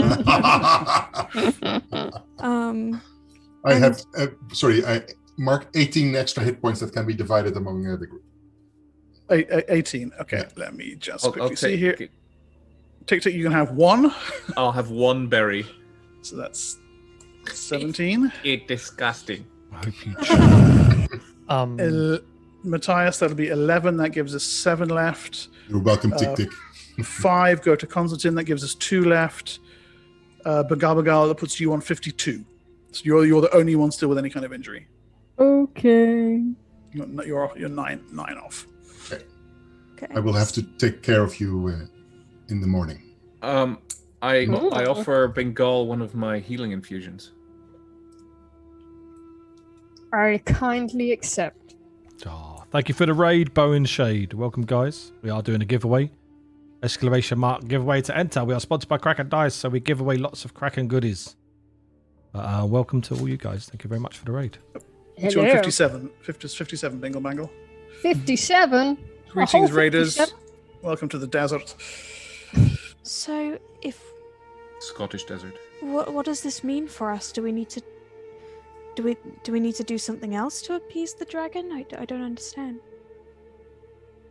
And we need to bring this news back to Tyr and decide, right? Yes, I think that's the reason why we're going back now. That's why we rescue him. I said, pointing to the bundle of glowing. Yeah, what is that? It felt like water. This is Korganard. He is a legendary preserver who was once a member of the Veiled Alliance of Urik, Kevas says. He returned to meet your friends, saying that he had been expecting them. Visions had shown him they would come. And he asked them to participate in a ceremony that would elevate his magical abilities and thereby allow him to pierce the dragon's wards and learn what the levy was for, and thereby perhaps discover a way to thwart it, to work around it, or as you say, Ra, offer it something else. During the ceremony, we were attacked. We all somewhat think we were betrayed. The fact that they were able to find us speaks to treachery within the Urukite Alliance ranks. There were a lot of half-giants. Yes, we barely made it out with our lives. And sadly, while we were hiding, Portek took it upon himself to recover one of the fallen so that they could not be questioned, but in so doing sealed his own fate. Exactly what happened to him, we now may never know. I'm sure he's fine. He's really strong like that. The rest of you can't see it, but Kavus looks at her, and for a moment he can't tell whether she's joking. And then an expression of sympathy crosses his face. Yes, Ra. I'm sure he's fine. And he goes and sits by the entrance to the tent, pulls his hood around his face, and settles down, seemingly to sleep. Tin, you in a similar post, notice that in fact he barely sleeps at all during the night. During the day, should I say. I keep watch over the sleepers. The day is hot, uncomfortable, sweltering within the tent as the temperatures rise.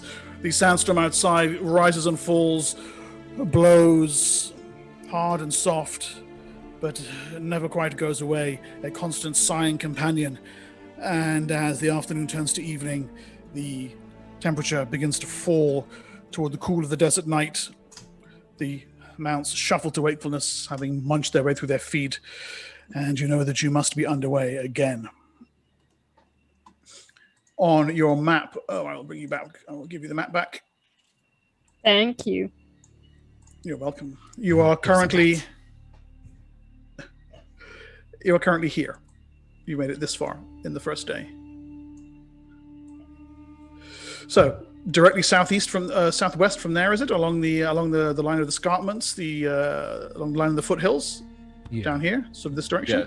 Yeah. We followed the line of where the Gotcha. two types of terrain meet, basically. Mm-hmm. Okay. Okay. So in my early morning rituals, I tell Bahati and Raduk to take the time and hunt some food. Bahati is probably best to have feed. You don't want your Crodley running off into the desert. And Raduk attempts to fly aloft, but you can see him circle a few times and then with great struggle gets himself down. Yeah, the wind is really quite too high. Oh, okay. Then I'll feed him some of my dried meat rations. Okay. He caws and snaps his beak in irritation, but it's that or starve, so takes the food down. And I relearn my spells. Okay. Tic-Tic is going to do his usual thing during the day, where he stands guard, but if anything comes within pouncing range... He pounces, yeah. He pounces. So if Yes. I catch anything like that, then... On the first day, nothing. And it will probably be due to the sandstorm, everything has gone to ground. And to be honest, you should be doing so as well. But what choice do you have? Surely the Urikites will be on your trail before long. Right, I need someone with navigation. One person, pick the person with the best score to roll me a navigation score. Making your way through the sandstorm will prove difficult. Anyone else wants to roll as well? They can. What they will do is add a +1 to the final result. I think I'm probably the one to roll the navigation. I don't even have the skills. So. No, I don't. Negative. All right, so Boaz. Boaz. Boom.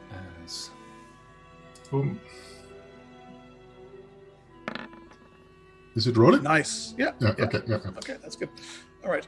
For those in the party who haven't seen a proper description of Boaz yet, why don't you just quickly, by the way, give a rundown on what you look like so people can contextualize it a little bit. He's a half-elf. He has got brown, braided hair, sort of braids. He's got a beard.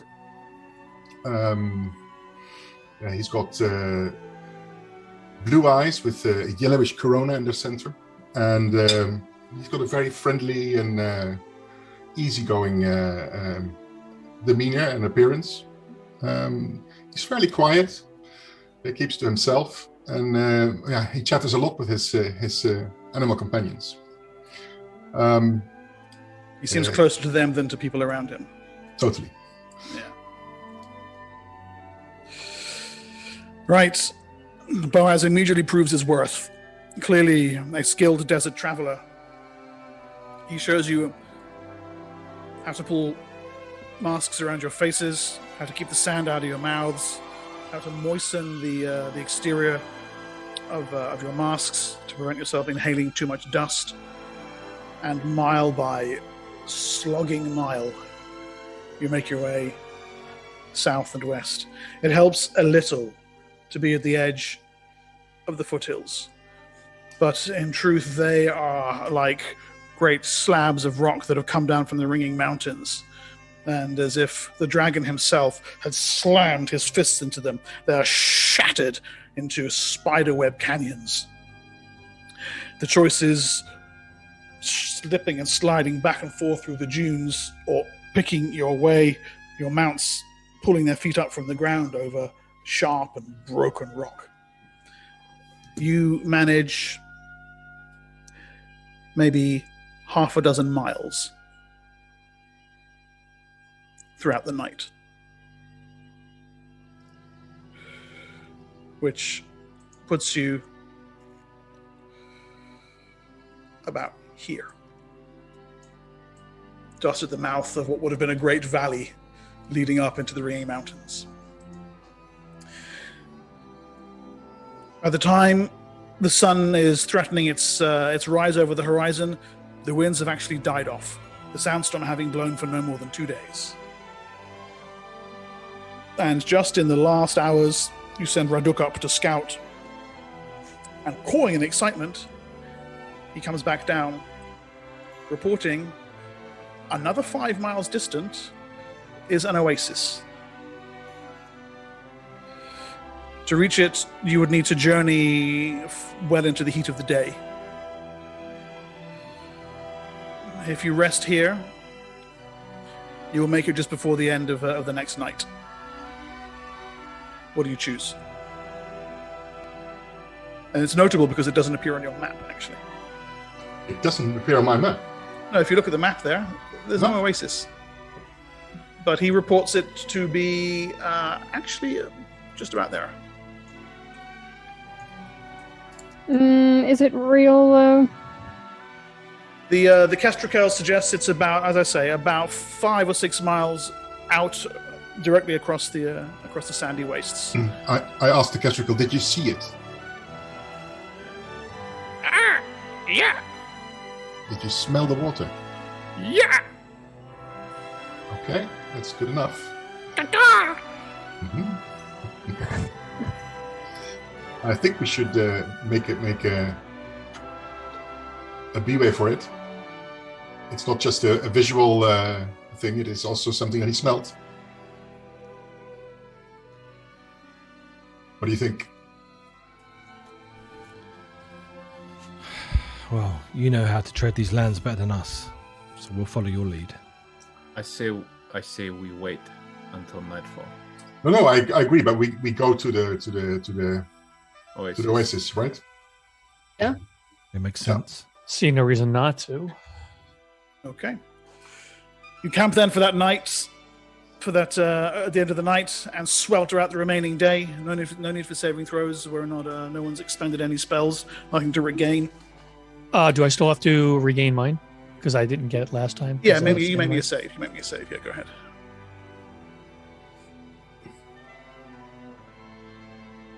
There you go. You finally managed to get a proper night's rest. Rolled your face away from the door, one ear open. Does Bengal still need healing? Nevertheless, eventually claims you. Am I still on 57, you mean? Kavas drops a healing spell on you just before you settle down for the day, Bengal. Oh, And that heals you fully. very nice. Oh, well, my pleasure. You more than paid for it with that Game of Forks Gambit, after all. Mm-hmm. Would you like another one? Absolutely not. Oh, come on. You've learned a little bit about the game now. I'm sure you'll do better. Only if Tin plays too. He's sleeping. Let's not disturb him. I have to. I need to. And he just turns around and walks away. Tin will actually roll his head to the side, and be like, I'm not quite asleep yet. Yeah. You shh. You rest. Shh. You rest now. Rest. Tricksy elves.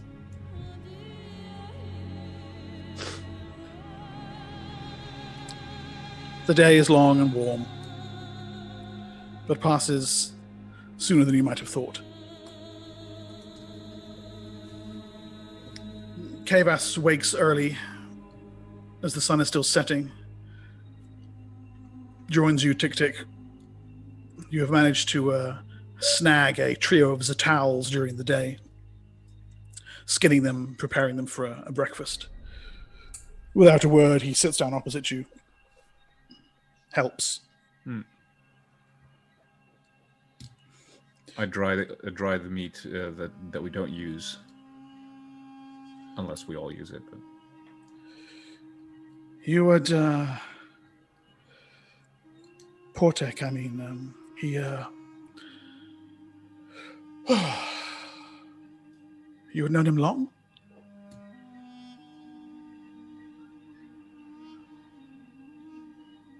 yes, You were, what's the word you bugs have for it? Clutch? he part of clutch. Yes.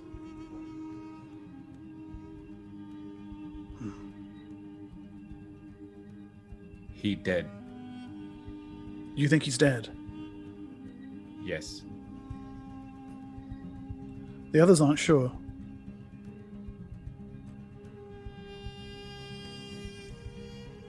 I no think he live. I don't think so either.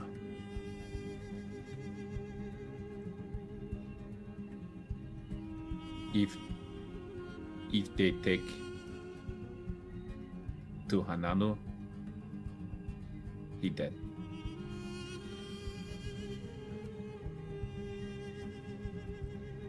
For them to find us, it would have been some of the Arcanamax. That Uh, Desiled. Yes, defilers, yes. I wish I could have laid eyes upon them just once. I lost, I seen Desiled in camp. you have. I almost killed. Huh. He got away. They are cunning enemies. I lost my clutch to a defiler of the lion. You My, sad.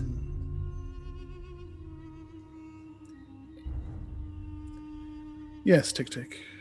I am, you don't... We don't, I mean... There's a sudden expelling of a scent of jasmine.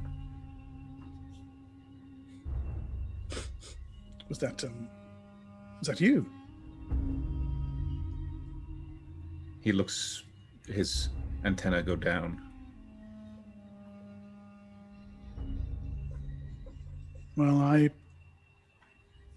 hope you can find what I've not. I imagine, sorry, we're out of earshot, but do I pick up the smell of the jasmine? Yes. Okay. At this point, Ra stops in her tracks. She knows that that's Tick Tick's sad smell. Is it? All right. Okay. Yeah. They're busy. You guys are probably. It's probably woken you up because you see that the two of them are making breakfast. Yeah. She will. She'll sit up, and her rubbing her face, trying to wake up. Tick Tick, you okay? He looks, his head swivels around.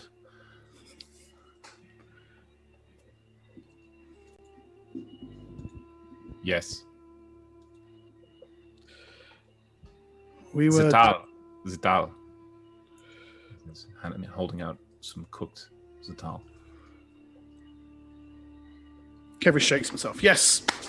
Zatar for breakfast. I have just the fine spices for this. A little bit of this, a pinch of that. And, we say the words of enchantment over it.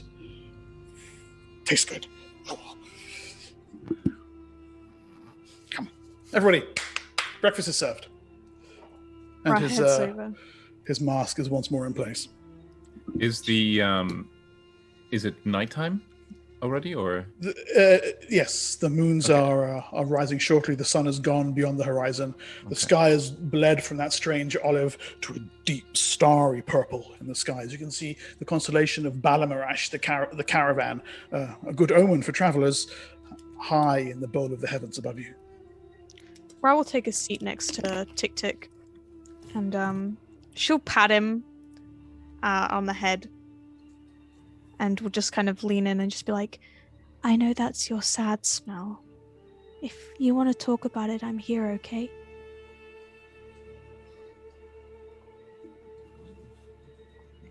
And then we'll very ungracefully eat some food. Yeah. I hand her the food in a sort of a gesture of like, I need to feed you here. Eat! Shut up! While eating, Tin's going to say, I think it's probably not the right time, but if anybody seems a little off at all, we should treat it with extreme suspicion. When they took Portek, he had my covering, which means that anybody can hide from us. We could have a defiler standing right next to us and we would never know.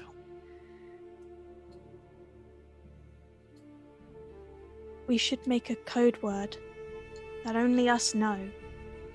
And if we're ever suspicious, we can ask for the word. And if they can't give it... They wouldn't look like... Or they wouldn't look like us. They would be just completely indistinguishable. We wouldn't. Oh, sorry, I can't see. I don't know how it No, works. but it would. No, this is not something that would really be a problem for you. It's not bad, not good idea. Code word. No, code word makes sense, but if it's somebody we don't know, we wouldn't exactly be telling them important things anyway. We just need to be more mindful in observing them and distinguishing what their true agendas are. This group tends to be a little bit more lenient in terms of reaching out the hand of friendship and bringing people in on a cause. Now we have a very good reason to hold people at arm's length. I look over at Boaz.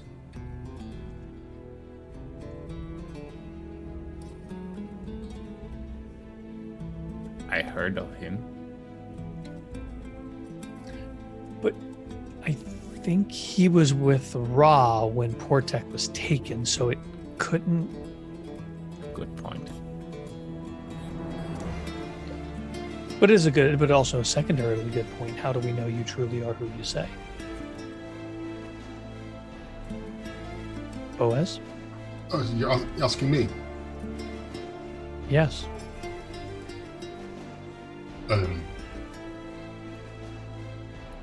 Would it be safe to assume that on the travel over, Boaz maybe spoke with Ra about Portek, or maybe Ocean basically, fruit, his time at Claire, the academy. Yeah, exactly. So Ra, so Ra would then speak up and just say, "Oh no, I believe he is who he says he is. He is who he is, and unless somehow he managed to get swapped while we were waiting, I think he's safe."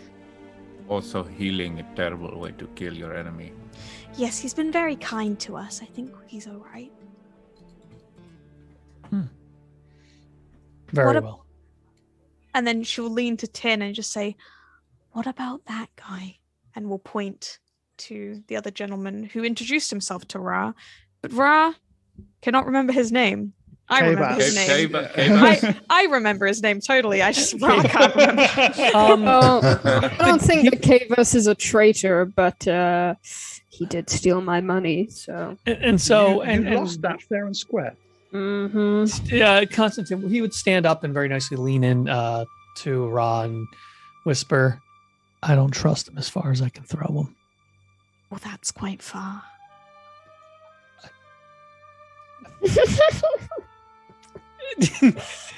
Shakes his head, realizing he's not the strongest guy. But he will have a smile appear on his face at the at her confidence in him.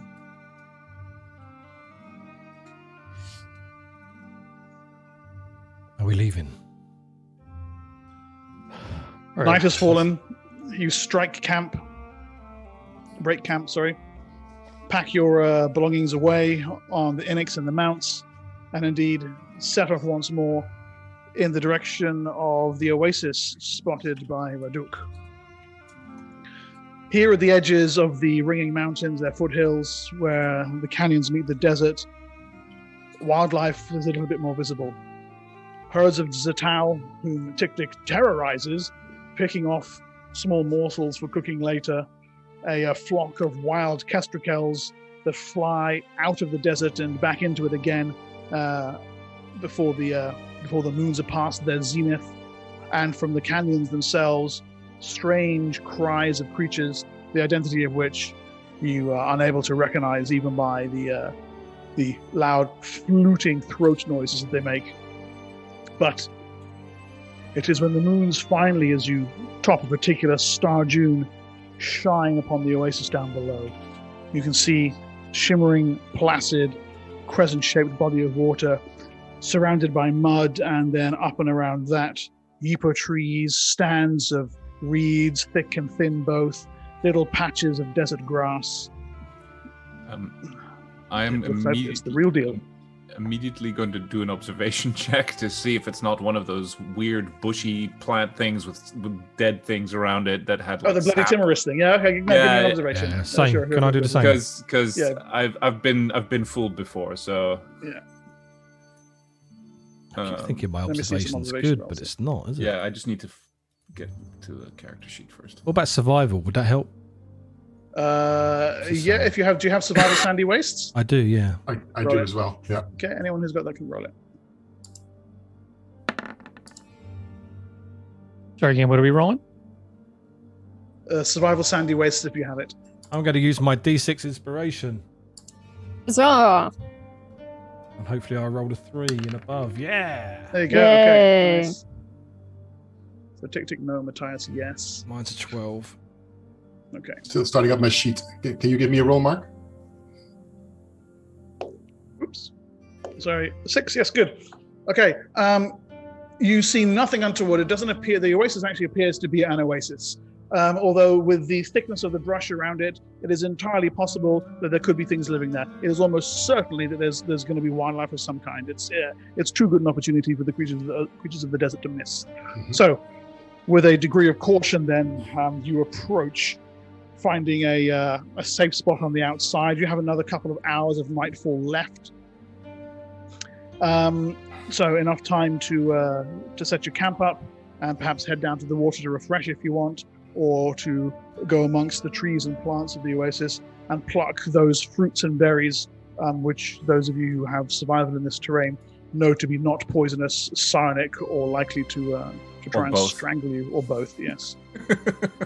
Tintin will be going into the to get fruits, berries, and any herbs. Yeah. Okay. The water. Can we test the water? Yeah, sure.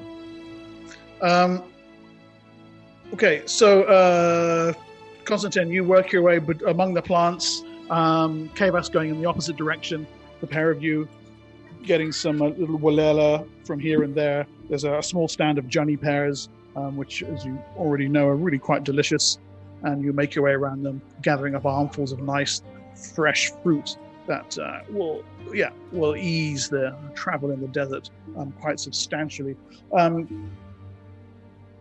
Tik-Tik, you head down to the water's edge. The water is clearer than normal, suggesting that either there is some kind of spring here, circulating it through the sand like some kind of filter, which makes this a valuable place to have discovered indeed. I keep an eye out for anything in the bushes. Yeah, well, you blew your observation roll, so unfortunately, you failed to notice when a pair of nearby reeds suddenly seem to launch darts straight at you. One flies past you, and as it goes over your shoulder, you see there's a long tether attached to it. It reaches the end of its tether and is snapped back. Another one, however, punches clear into your chitin, and you're pulled off your feet and dragged back across the sand to the water's edge, where the tube-like reeds out of which the darts have come actually rise up and out of the sand, revealing this. Oh, dear. This is why we can't have nice things. It is an immense tortoise-like creature with protuberances all across its back, in the mouths of which you can see nestling barbed-like darts, one of which has quite successfully snared your queen, and you are being pulled across the sand. First off, I need you to make me a saving throw against poison, please. Tick, tick. How big is this thing? It's huge in size, so it's about 15 feet across. Like literally rising up out of the mud, the sand flowing off its back, small plants that have begun to grow across it during its slow hibernation here, falling to one side, and its great colonian mouth opening Crying out in loud. anticipation of a crunchy meal. Sounds like a new pet to me. Haha. Did I get a save from you yet? I rolled, yes. A 4. Good job. You feel a thick lime-like substance burning into your veins. Not enough to deal damage yet, but it's slowly working its way through your system, and almost certainly will begin the hurties soon. You are snared on the Chathrang's dart. You know this stuff is some of the strongest rope-like material known on Athos, even stronger than giant's hair. And it's going to be a bit of a bugger to get off it. Let me just deal damage here. That's 6 points, puts you on 75. Who would like to roll for initiative? If I can hear this, I would want to try and save Tick Tick. I'm assuming, Yeah, I'm assuming same. I'm going to be screaming. I'm going to save the tick of the tick. Okay. Let's Alrighty, righty, right. Let me roll for Angry Tortoise Man. And I presume currently riding on the back of our mounts. I've actually had you tethered the mounts. You won't be able to get them in down this close to the water That's because fine, of no the thickness of the worries. undergrowth. That's all good. That's all good. I rolled a 6. I got a 6 6 is the number. Whoops, from that's Constantine. that's not what I wanted to do. Bengal, I got a 7. Evan, Matthias, 13. 13. TikTok. Hold on, I'm going to roll just a straight D10 because I don't know what I'm doing yet. 3. Okay. Bazinga, Boaz. He rolled a 2 for psionic power. 2. Okay, and Kaivas is on 900. Good. Right. Okay. Hell. Boaz, let's see the manifests. What is it? It is.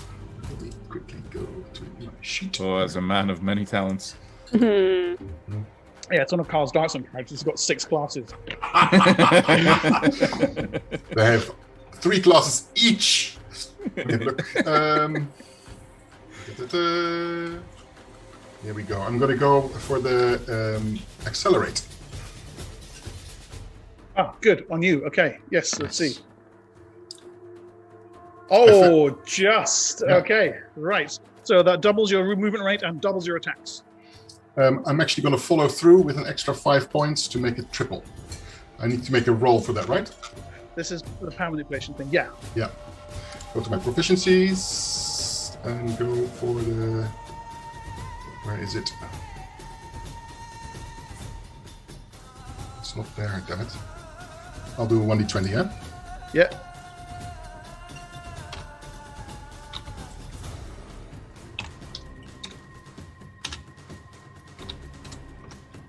Yep. So 9. Yep, that's successful. Okay, right. So triple speed then, and triple attacks. Outrageous. You'll be resting for 1 round per. yeah. When I can, and this lasts for 5 rounds unless you maintain it. Yes. Okay, right, good. Okay, nice work. Psychometabolism kicks ass. Tick Tick, if you want to get yourself free, it's a Ben Bar's Lift Gates. Otherwise, you can attack the creature.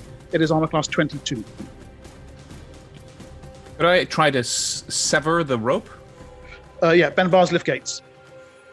Even if I use like a knife? Yeah, Chathrang is extremely. The Chathrang sinew is super resilient. Oh my god. You're quite strong. Yeah, I have 20% chance. That's not ideal. That's better than no % chance. Yeah, I suppose. I guess. Where do I roll that? Sorry. I have to get. I guess attributes. So are you struggling free? Yes, I'm trying to. Oh! Wow. Very nice. What just happened? He rolled a straight 20. Is it not coming Exactly up on what your you That's need. pretty Yes. good. Spot on. Yeah, right. It's fine. Okay. So, claws come down with a perfect slice of strength, severing the Nice. tether. The remaining length of sinew goes back. I use my move action to bound backwards. Right. Okay. Away from the water's edge. Super cool. Okay. Constantine, you're next. I'm gonna be launching arrows into the fleshy bits. Okay. Good idea. Almost straight away, as seeing him bounce away, the thing drops onto all fours and pulls its limbs into the carapace. Is there any openings in the carapace? Yes, but that would actually put the that puts Dr. Armor class 20. So it's Well, that's what I'm aiming for. 2 points shy. Okay, so only 2 points different, but 2 points in your favor. So go for it. Okay, AC 20. Okay, let me go to my thing here and let's. So you draw a bead upon the head opening. You can just see its kind of beady eyes peering out from under the lip of its shell. Miss, hit, hit. Okay, good. So 2 hits. One is a crit, so that's going to be straight 12. Crit And of then the 12. other one would be While you're adding that up, welcome, Judgy DM and the Raiders. Thank you very much for popping in. Hello. Thank you very much. We've got for the more raid. raiders. Yes, we have the Oh, giveaway. welcome. Welcome aboard. They're being We do attacked by have an a angry giveaway. tortoise with missile launchers on its back. We do have a giveaway going as well, exclamation mark giveaway to join that, as we are sponsored by Kraken Dice and we give away goodies. So, welcome to Okay, you. Bagal. Yes. Finally. Right. So this guy, the tortoise has retreated into its shell. Am I correct? Yeah.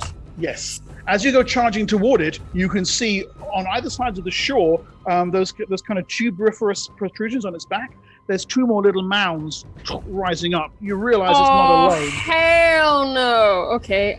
Can I use my? Oh, I have a feeling that my singing sticks won't be enough to get through the shell of that thing. Can I use my darts to try and hit it at the the soft spots? You lost your darts. I didn't lose all of them. I lost 3. I only used 3. I have 2 left. DM. Go ahead. Thank Don't you. let her talk to you like that. That's so much sass. I'm sensing anger. Maybe Yeah, they're an Oh wait, adult now, that's what can I do? initiative. That's initiative. Sorry. Let's kill it with fire. Yes. Oh, yeah, great. 2 perfect shots. And that bottom one is a crit as your darts go straight into its head opening. Roll me damage for one of them. And Is it large? It's huge. it is large, yes. It is large. Haha. Or as they say in France. 7. Huge. It's huge. Huge. Okay. All right, so, and what's your max? Do you know offhand? No You idea. wanted to, that is actually your max. That's Is it really? Yeah, because it's large. So 14 damage. Okay, nice. Nice. Yeah, the darts and follow Constantine's arrows into the fleshy parts of the Chathrang's head opening, and the thing gives up cries, which are responded to by angry hissing noise. As I said, 2 more arise up on either side. The nearest one lowers its body, aims the projectile tubes at you, Bengal, and fires darts in your direction. No thanks. I've got my armor optimization on, right? You didn't actually spend time doing it this round. Yes, I did. Oh, it's per round. It's yeah. It doesn't last for 3 days, I'm afraid. Poopy. It is a bit poopy.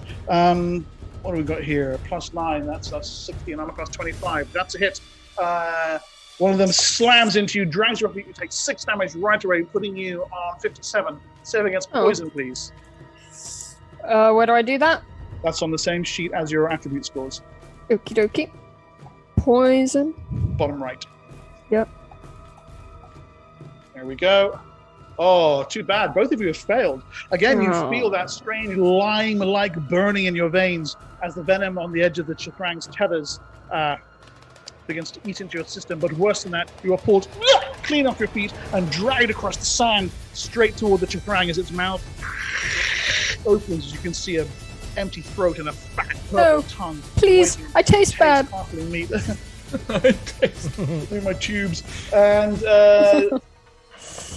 Tic-Tac, although you were bounding away, the second one tries to 14.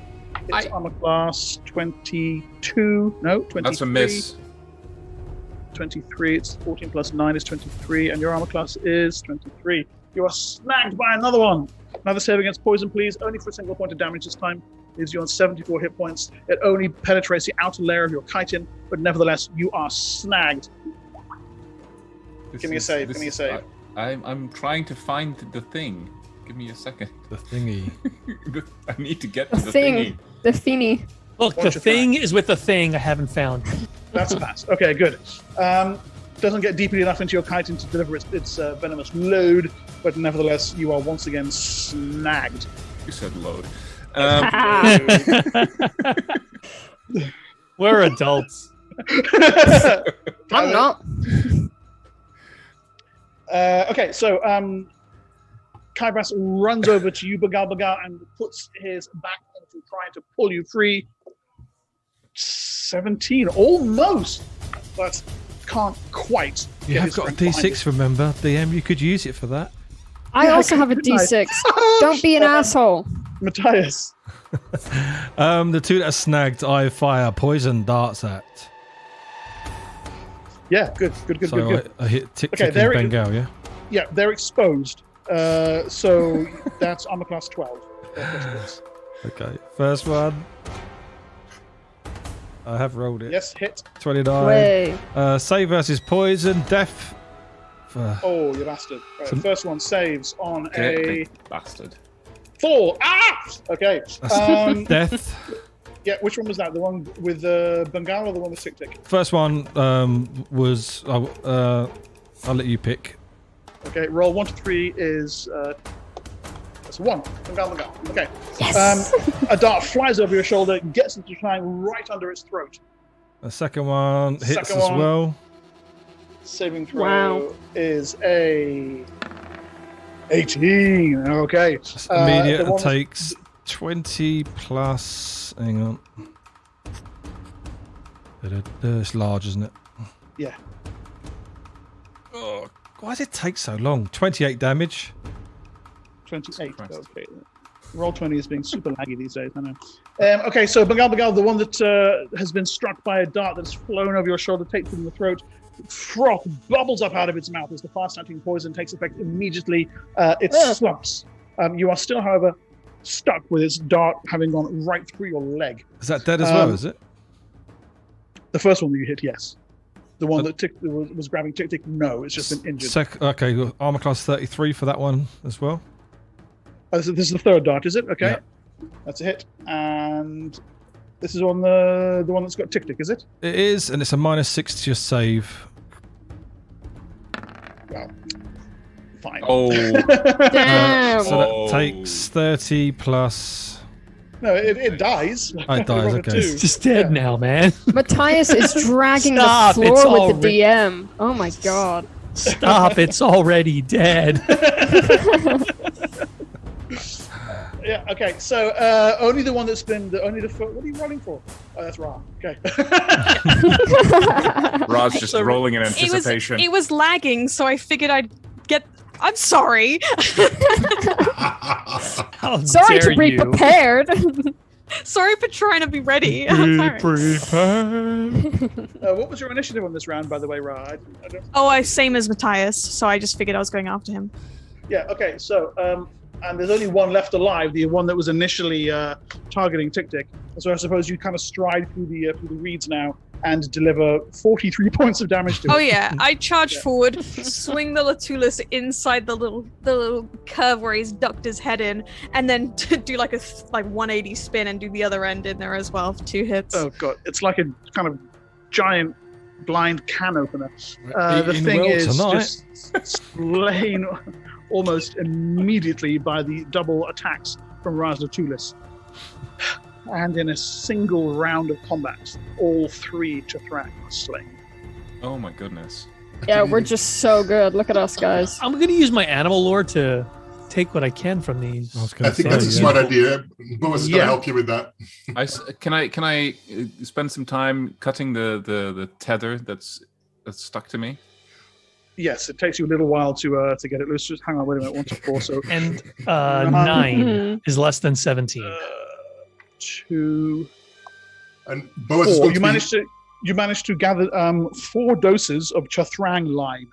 It's a class A poison. Onset time is 10 to 30 rounds, and the damage is 15/0. So over the course of the next few minutes, both Tick Tick and Bengal take 15 points of damage. What the fuck? The poison that slowly worked its way through your system. Even though the things are dead, their lime-like venom continues to injure you. That puts you, Bengal, on 42. And Tick Tick, that puts you on 66. 50. Could you? I have you on 7. I currently have you on 74. Take away 15 is. Oh, you do? Oh, because I took damage from the actual 59. bars. Yeah. Yeah. As Sorry. you guys are like taking this poison damage, Ra just keeps asking you how everything looked because she's like, I can't wait to tell Zorak about this later. He's going to be really impressed. Could you tell them about it after I'm not dying? Could you type in the chat, Mark, what that poison was and what it does again, so I can write that down? Because I'm assuming no one else is going to use that. Yeah, no, I would definitely give that to Matthias because I don't need that in my life. I'll put it in Zoom chat quickly. Thank you, sir. Is that all I got, or did I get any animal bits that could be do I get something as well with my accelerated? That's you. That's you guys. That's you guys working together on the 3 Chithrangs. They make very good eating. It's delicious food. You can turn the armor into shell armor. There's enough for 1 suit of shell armor here, and as I said, 4 doses of Chathrang lime. And lots of meat. So we're going to be and Chathrang rope, right? Yes, the tethers, absolutely. Yes. So there's enough for what do we got here? 3 of them. So there's enough for 150 feet of Chathrang rope. Awesome. How I'll heavy check the are group. these Are you things? Make a note of that, please, because I'm not going to remember that. Yeah. We're going to butcher them on the sand, not in the water. Yeah. I was So going to that- ask, how heavy is everything? Like, are we able to bring everything back with us? On the Inix, yes. I'll ask the group for 100 feet of Yes, that thanks. rope because I use that for to get into places. It'll take time to twine it out. You need to twine it and dry it, and you have to take multiple tethers, work them together, dry them, make them pliable. But once you're done, yes, that's something that would be well worth having. Yeah. What do we got here? Class A injury, onset 10 to 30 rounds. That's right, he's got rounds. And strength is 15/0. Also, while I'm ripping these things apart, Zoom I chat will now. recover my arrows and Bengal's darts. 2 darts. Yes. Mhm. Return those to him. Thank you very much. They are covered in guts. Well, Be As careful with always. Matthias's darts because they're covered in poison. Yeah, I recover them. So we have to dry the steak. I'm presuming, right? Unless you cook it tonight. Yeah. Well, some for tonight, and the rest we have as. Yeah, but food. they're huge creatures, so I mean, I'm assuming there's a lot of meat. Lots of meat. 3 Yeah. animal, yeah. Yes. About 1 trying. portion for Ra will work. Yeah. Yeah. Well, Tick Tick is quite adept at drying meat. So he builds. He basically goes into the process of butchering and setting up like a little smoker on some sticks and like hanging just bits of meat on the sticks. Considering that we're doing this with this all this meat and we are in the middle of the desert with a lot of creatures that would very much like that, I'm going to take portions of the raw and shoot my maximum distance with my bow with the meat on the arrow as far away as I can to attract them to the raw meat rather than to us. Excellent idea. Over the time that the rest of you spend sorting out the food, getting the camp ready, Constantine, you notice, in fact, there is a small pack of jacals, dog-like desert predators that are drawn to the raw meat and indeed pad across the ground, emerging from a burrow near the side of the oasis and keeping them away from your camp. We can refill all our water as well. Yeah. Yes. We're trying- Matthias, those doses will last 3 days each. So it's a little bit better than alchemical poisons. Okay. A night of rest and calm. An oasis removed of its major predators, and you're able to refill your waters with fresh oasis water. And indeed, you are now certain there's a spring here, because it's just a gentle ripple and flow. The water must be filtering through the sand, crystal clear, extremely unusual for an Athasian oasis. And remarkable that it's not even on any of the maps. Perhaps the Chathrangs were a reason why. Someone waypoint this part. Is it safe enough to take a bath? It absolutely is. Yes, you may immerse yourself in the water like a madman, and I like to imagine he's bathing in it, getting all the sewage off of him. Ra, just further downstream, unaware, is filling her water. Like, we would fill the water before Matthias gets there and it ruins. Okay. Is Matthias like Pigpen from Peanuts, where he just walks around and it's just like this dust clouds following?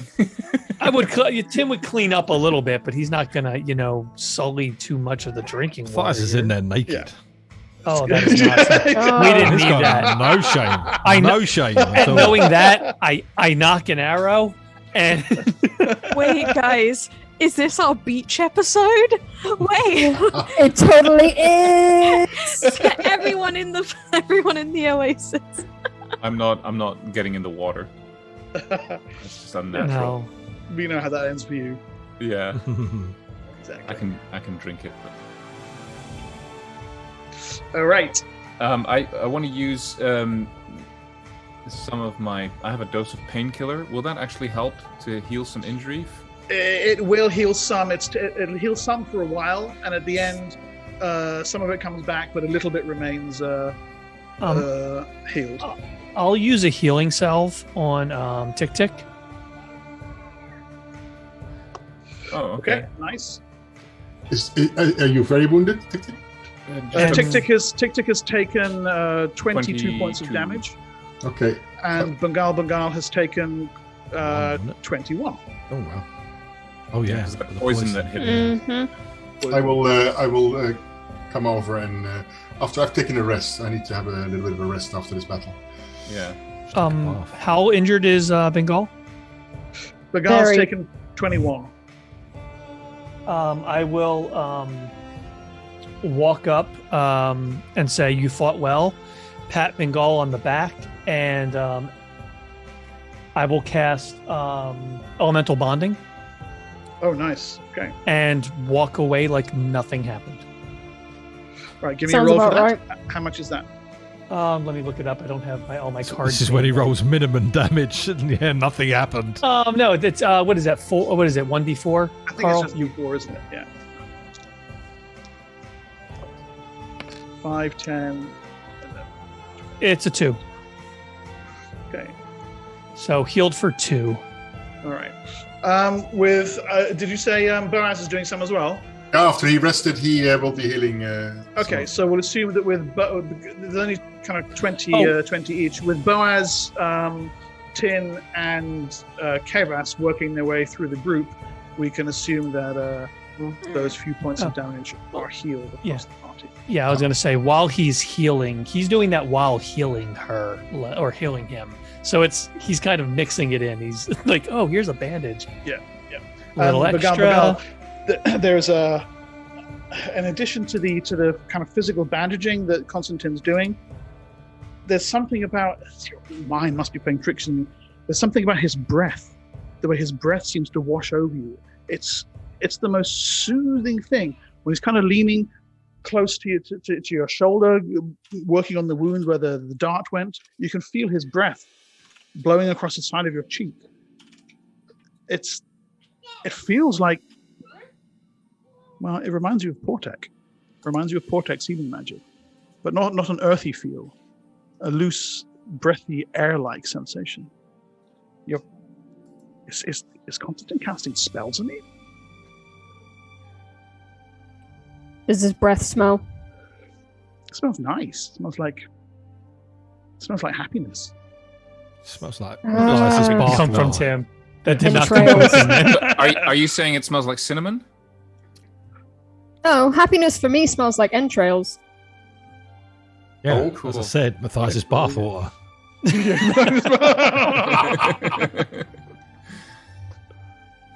I do have a question, DM. Yes. Obviously, with this this poison, I can't learn this, can I? No, you can make Class A poisons. Yeah. You can actually make fifth rank lime because the lime in the poison is used in building materials. These things are hunted and killed, and the lime is used to kind of help build cement and similar mortar. So if you were to then go to the shops and buy a bunch of that mortar, you could distill the lime out of it. Yeah. So I could learn that if I had herbalism, for example, but I couldn't because I've got it. I can't deconstruct it and learn it to put it on my sheet. Yeah, no, it doesn't come as one of your class abilities. No, but you could Gotcha. learn the recipe. Yeah. Yeah, Exactly. Gotcha. Hey, Mark, Using- after I do that to Bengal, I'm going to walk over and sit next to Ra. Just lean in a little and go, you were right. I can heal people now. Oh, wow. That's really good. Did you learn that? Apparently it's just a thing I can do now. Do you think maybe I can do it one day? I don't see why not. That'd be really handy, actually. I hope so. So how Go ahead, please. how good is your healing? Not great. I wouldn't celebrate it, but it's in a pinch. It's okay. It's nice. That's really good. I mean, like if somebody gets scratched or they bump their knee, I mean, I'm your guy. Oh, I do that a lot. Then I'll be ready for that. But outside of fights like that, it's like a drop of water in an oasis. It is not great. It's still really impressive. And you can get better with time too, like practice. I'll try. Well, it's a great place to practice. We get hurt a lot. I don't know if I'm going to learn that fast. And then I'll just look So- over and see Matthias in the water and vomit. I mean, he's a specimen of a man. Specimen. You start to Yeah. envy Ra being blind. Yeah, I look at Ra with just lucky. Vomits with jealousy. Yes, that's it. It's envy. It's just cruel, cold. There was envy. so much envy that it had to come up. So, night comes to its end. The day brings its promise of brutal and relenting heat, and you retreat beneath the shade of your pavilion tent. Shade that is improved, in fact, by the broad, spreading fronds of the yeepa trees that surround the oasis, much like the one at Cled, actually. I set Raduk on guard duty. Okay.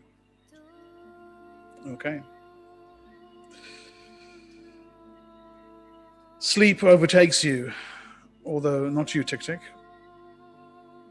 Well, if it did, it'd be very worrying. It would be a little bit peculiar, wouldn't it? But nevertheless, you have a similar experience to your companions. Falling deeper and deeper into sleep, and for you, Tick Tick, a strange meditation, your head turning inexorably toward the glimmering cocoon. Strange images begin to fill your mind. They're fast-moving shadows, arcane, indecipherable, dark shapes that have no definition, no substance. But there is an urgency to them that you can't quite understand, a dread foreboding. You see a dark tower, shadowy nightmare attackers framed by moonlight, and a strange, somehow peaceful being of winged night. You hear a distant voice whisper, "Not by the roads." The images flash into your mind suddenly with painful force, and then are gone. For you, Tick-Tick, there is something else. The vision unlocks a deeper racial memory within you. Something that happens to Kreen as they mature. Truths encoded deep within your essence. And now one flowers into being. You see two figures. One very much like the golden winged figure in the dream. Tall, with skin glistening like pale light, gossamer wings spreading behind it. And next to it, a Kreen. A Kreen of incredible majesty and power. Wielding twin Githkas, their blades of shining steel. Metal chatkachas across a bandolier in its breast. The gossamer figure and the great Kreen regard each other. You know they are brothers? Companions? No, they are clutch. The great one and the gossamer. Clutch. An image from eons ago. Buried deep in your racial memory. Recalled to life now by your proximity to Korganard. Looking around your companions, you see them shifting fitfully in the throes of some vision. They must be seeing something similar to you. For them, there is no memories to unlock, no deeper significance to this. For you, it has spoken to you. Touched a part of you you knew not existed. When the visions end, your mind is changed forever. What were you asking? Does it feel like there's a sense of more? Is there more to learn? More like you say it unlocked and flowered something within me, a racial memory. Yes. Does it feel like sort of at the periphery of this memory there's more memories that I have yet to unlock? Absolutely. Okay. You have heard of such things. Yes. You have heard of Kreen learning things they have not been taught. But this particular revelation, I've never heard anything like this. No, never. And so, sleep ends, and the day with it. And another night of travel beckons.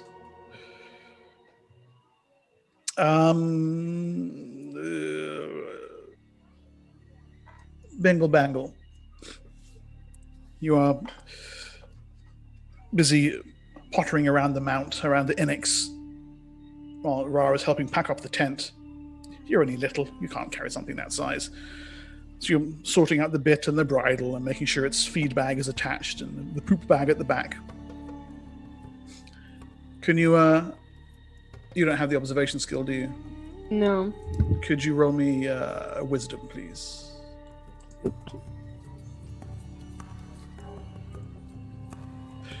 Is it Mantis from Kung Fu Panda? Thank you, Keglanek. Yes, it is. And voiced by Seth Rogen.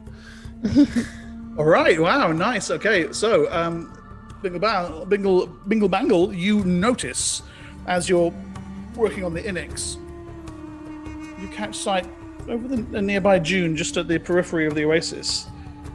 You just in time see a head duck down as you spot him. It looked like the shiny, bald head of a mole. I mean, it's probably not Rikus, but for sure you You spotted one. Okay. I don't say anything. I just go back. I finish up, and then I head over to where Constantine is, and I sort of point over to where the ridge is, and I say, "Can you watch that?" Yeah, I can watch it. And I will Good. immediately use observation and keep a scout of that area. Make me an Surrounding observation area. roll, please.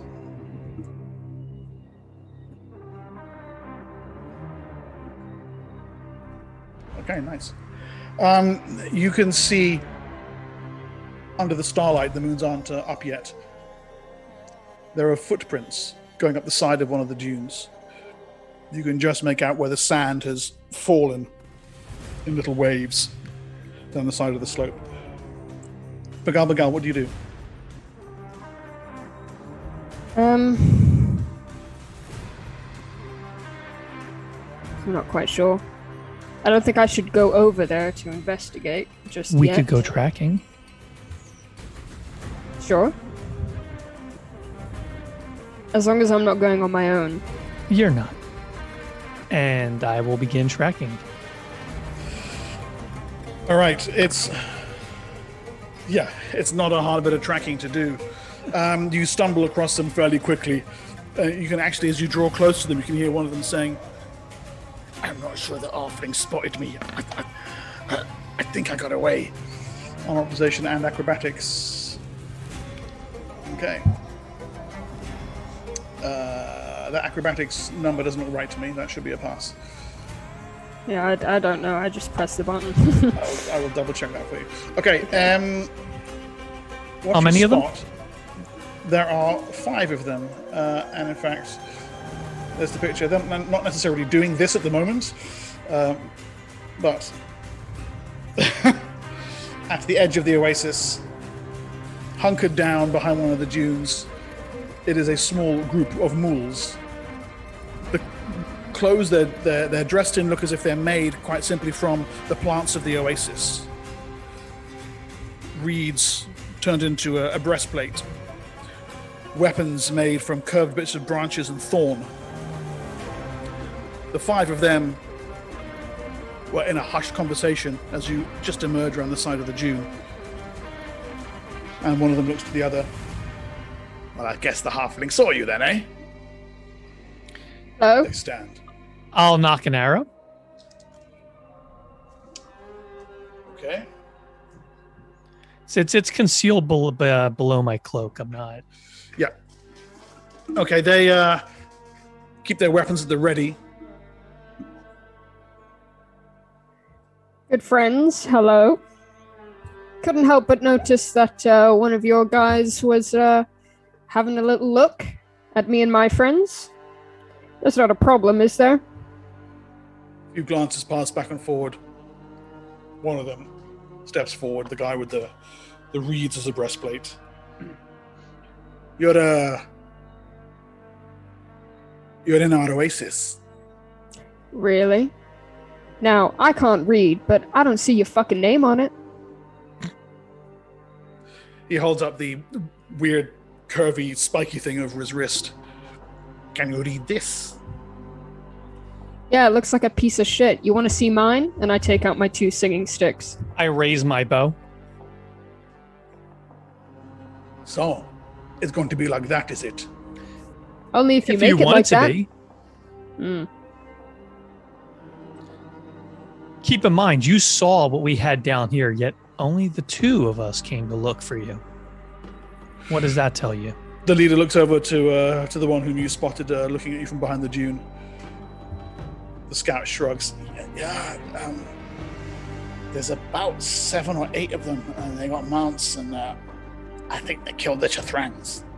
We did. Their meat was delicious.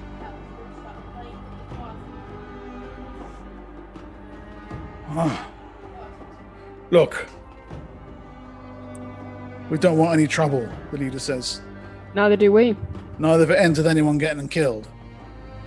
but this is our oasis. We're leaving tomorrow. So you... Well, in fact, you're actually getting ready to leave now. Well, yeah. But, We're packing. I say We're as getting much. ready to move.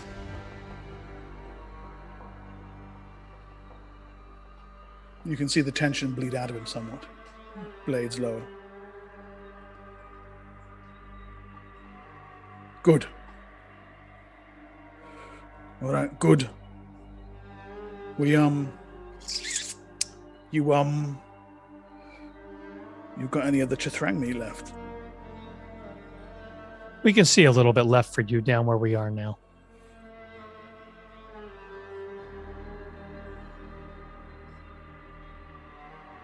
All right. All right.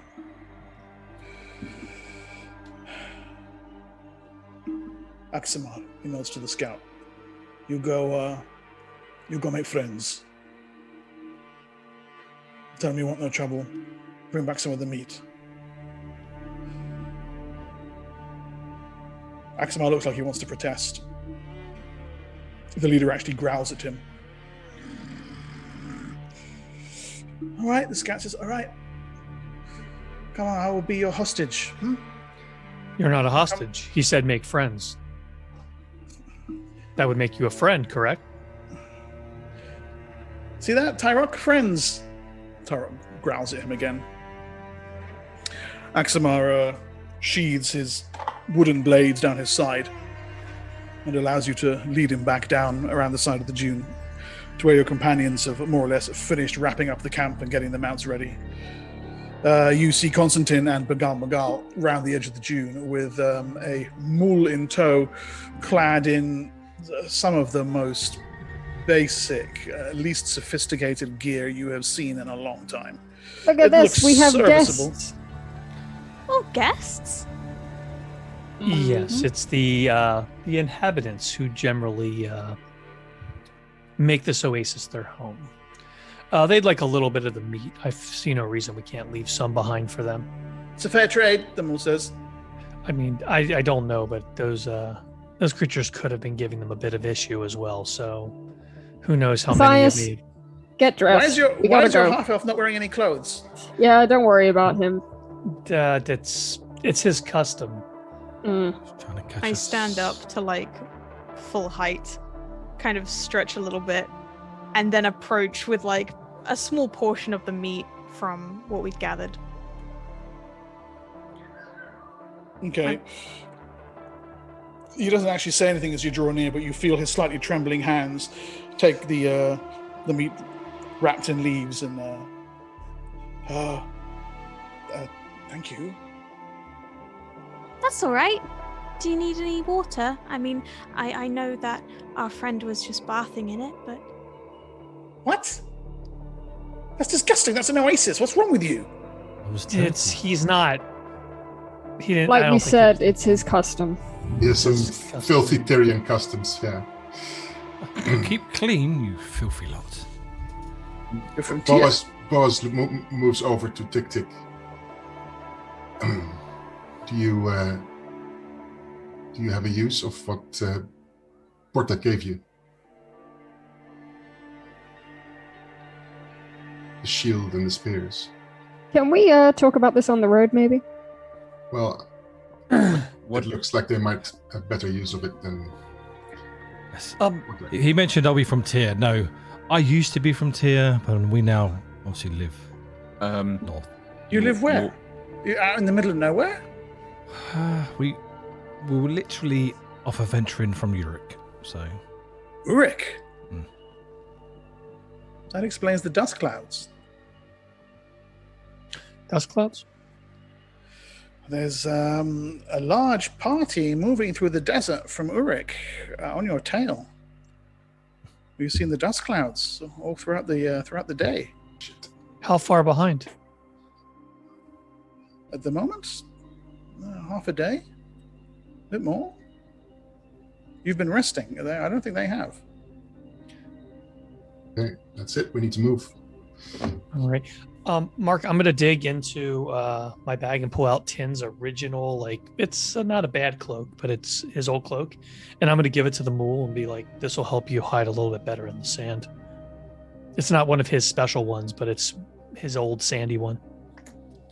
Another thing as well. How much for you've never seen us? He looks around your group. How many of your weapons can you spare? He pats the wooden things at his side as he throws the cloak around himself. Oh, I have an obsidian bastard sword I don't use. I've got an obsidian dagger. Oh, much better than Yeepa would. I also have an obsidian dagger that I can part with. And you said, Boaz, that Portek. Oh, I have an obsidian short sword too. Boaz handed you before he got snatched a bag and his Ra, body, hold on. his body shield and 2 of his long spears. Ra, hold on to the bastard sword because that's something that's not going to be easily wielded or hidden in this desert. That'll show them off. That'll show them off more than hide them. They won't be able to get near anything with that. Is there anything about the spears and the body shield that Portek gave Tik that gives away any identity or, is recognizable? No, the spears are Agafari, and the body shield is a nice big chitin. Yeah. Okay, I do just want to make sure while we're having this conversation, our mounts and stuff are by us, correct? They're not robbing us while we're chatting. That's very true. Yes, they're. You can see why you can't, but the others can see that over by the mounts. That's fine. As long as no they're sign close of the other by, mules. Yeah, that's fine. Should be keeping an ear out for any kind of ambush. I'd like him to try. I'll You don't need to feed my Crodlu today. I'll give him the spears and the body shield as well. Axamar, almost overcome with gratitude. Okay, I promise you this then. We'll say nothing about you having been here. We're going to hide because if you have made friends in Urik, we don't want to meet those kind of friends. No. And I'll tell you what. Heading south of here, there's a couple of things you need to be aware of. If you're looking for refuge, there's a slave tribe. They're called the Free. Former slaves, lots of them from Tyr. They might be able to offer you some proper refuge if you need to lay low. Thank you. I'd also keep my eye out, though, for the Stalkers. The Stalkers? They're also a desert tribe, but they're slavers. Oh. Okay. And what kind of tribe are they? They're the kind that will take you prisoner and sell you in Alteruk. Yeah, the Elven. No, these are all mixed. Mixed, okay. Yeah. He settles the spears across his back, hefts the shield, throws the hood of the cloak up. Well, don't I look fine? My lords and lady. You made friends. Indeed. Thank you for treating our oasis with respect. You're very welcome. And we shall be on our way. You can take the carcasses. Well, I think we'll be eating well. We are on our way. And as you mount up and saddle up and head off into the night, Axamar heads back to his companions, a nasty, bloody confrontation that would almost certainly have ended up with them extremely, extremely dead, let's be honest.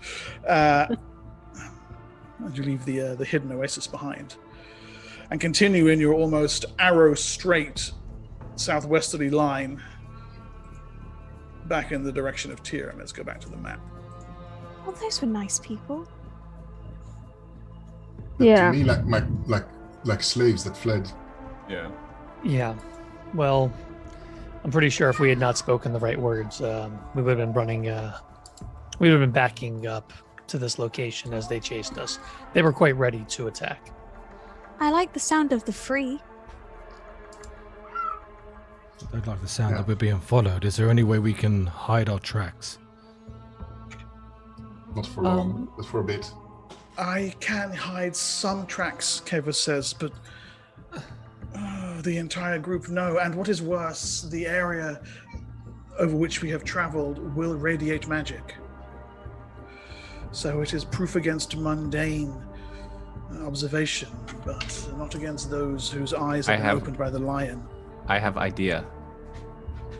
We ask Danul to cover our tracks. That would put them straight in our path. And put them in danger. Yeah. But only for a short distance, then they can go. Let's just leave and let's make haste. Let's just leave. Why With that. The point being, they can't muddle the magic track. That was already what Keva said. For footprints, could we not just drag fabric behind us?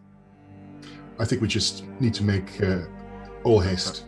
They're tracking the magic more than they're probably tracking our... We have full water, we have full meat, we don't need to stop. We just keep on going.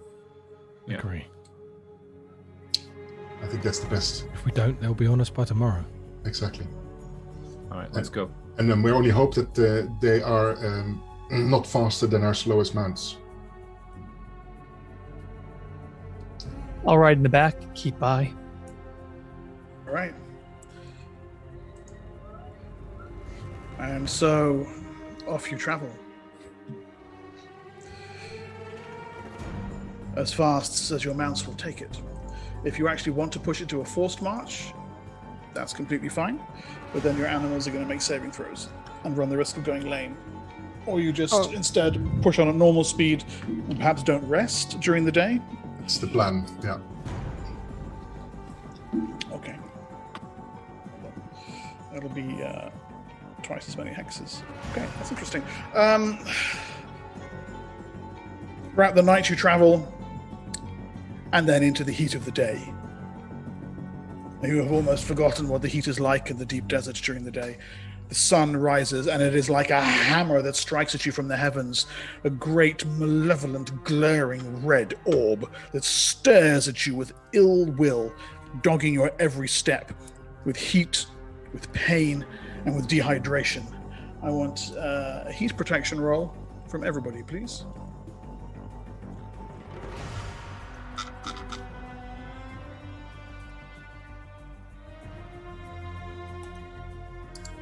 Forgive me, where is heat protection? Sorry. It's a proficiency. Efficiencies. And if you don't have it, then you don't have it. I do have it. Right, and let's, before I get the results from you, let's just get a temperature check here. Very hot. Okay. Oh, wow. So that's like 53 degrees, 125 degrees. What? Oh, Yeah. And that is water requirements normal, and heat damage is going to be d6 for those who fail. Okay, so I'm just going to run down you guys here, and you can tell me if you passed or failed. Make up Excel sheet. Okay, Bengal, what did you get? I got a 16. So that's a fail. Okay, so that's a single point of constitution damage for you. That doesn't affect your stats in any way, but you can feel the dehydration begin to set in, your tongue growing thick and swollen in your mouth. Boaz. 14. You got a 14. You don't actually have heat protection here, do you? Oh, you do. 14. Yeah, That's a pass. Yeah. Okay. So nothing for you. You keep yourself thoroughly shaded from the heat during the day, probably with your parasol, actually. Yes. Looks a bit daft, but fine. Hand and no water. This is for dehydration. This is what we're talking about now is heat protection. The actual blazing hammer of the heat down upon you. 10. What'd you get? For my heat? 6. Heat protection. Yes, That's a 6. pass. Okay. Matthias, likewise, I see a pass. Critical success. Should have had a Yeah, bath. really nice. Yeah, but yeah, it's because you had a bath. That's why.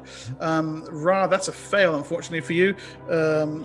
Far too much enormous muscle exposed to the sun deals you a mighty 6 points of constitution damage. You have got 6d6 inspiration and a d20 inspiration. I do. I might use the. It's wise to do so. Yeah, I'm gonna use my d20 inspiration. Roll it. Perfect. All right. You remember. Oh yes. Wait. No. Don't stare at sun. Oh yeah, the sun is up there. I need to not look that direction. And finally, Tick Tick, I see a pass there as well. Yes. Okay, so perhaps appropriately, it is only the small halfling who is more used to the forest who fails to adequately cover himself. You end up one of those nice big sunburn marks across the front of your face, and the top of your head hurts. You have a little bit of a headache by the. Time. He was sitting in the front of the Inix Howdah, and where the sun was shining in. Yeah, rookie mistake, but there you go. You've been out of the desert for a good few months, so it's understandable. You push onward through the night, and Raduk, circling above you, confirms in fact that yes, there is a dust cloud dogging your trail, and it's really only about 5 or 6 miles behind you now. And I ask Raduk, is it actually catching? Is it gaining on us? Slowly. You estimate another day or two before they're able to catch up with you. Maybe a bit more if you keep up this pace. Okay. We could speed up. Let's not do that yet.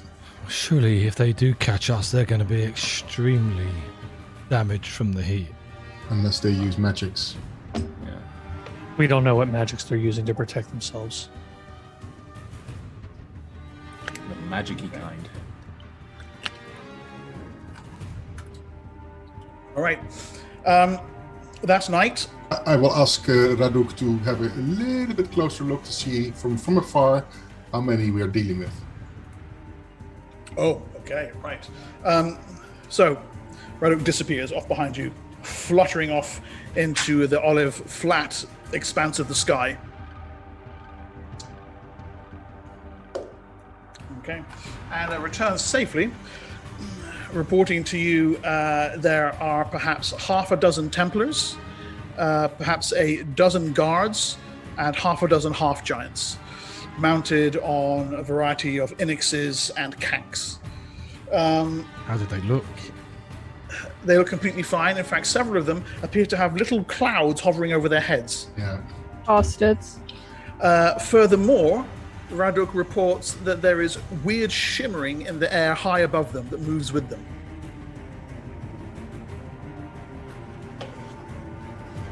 Yeah. That's heat protection, I'm presuming. The way Raduk describes it, it's no bigger than a man. Oh, God. Yeah, it sounds like an invisible flying... That, yeah. Yeah.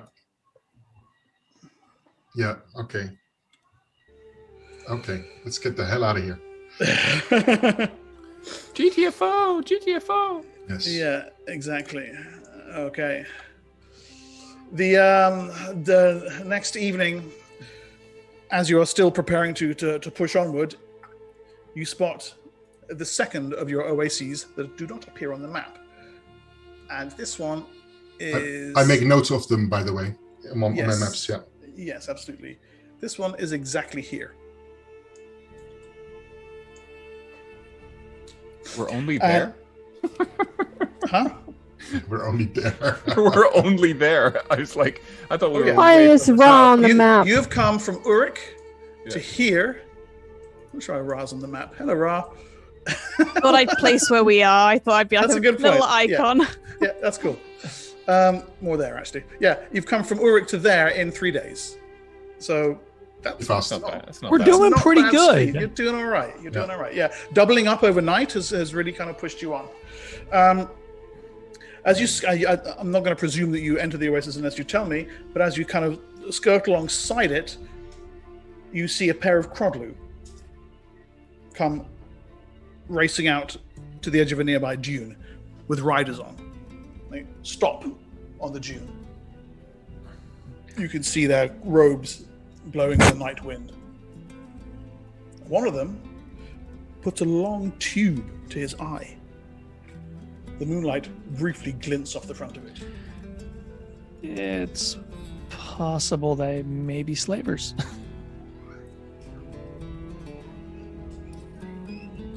It could also be the three people as well, don't know. The free mate would not be on. I don't see them as being on mount with Looking Glass. No. Nah. Their heads kind of lean to each other, and at a cautious pace, they ride down the slope of the dune towards you. Okay. And here they come. We'll just talk and move. Just like as they're chatting, we just keep riding. They can ride along. Yeah. Yeah. Right alongside. Showing that you show no signs of slowing, they bring their Crodlu parallel with you. I'm knocked. One of them raises his hand, and you can see, there's that weird long tube. You can see it has what appears to be bits of glass embedded in either end. I beckon him over that he can join us on our walk. He rides closer to you, and the other one stays a little bit distant, kind of looking around, keeping an eye on the horizon. What are you doing here? I came to ask you the same. You can see his head's almost entirely shaved, except for a top knot that's been starched and sticks out the back like that, wrapped around with thick leather twine. The other one appears to actually look a little bit the same. They've clearly styled their heads and hair the same way. Which clan are you from? We are no clan, my friend. We travel the desert as free as the moons. What do you so far from civilization?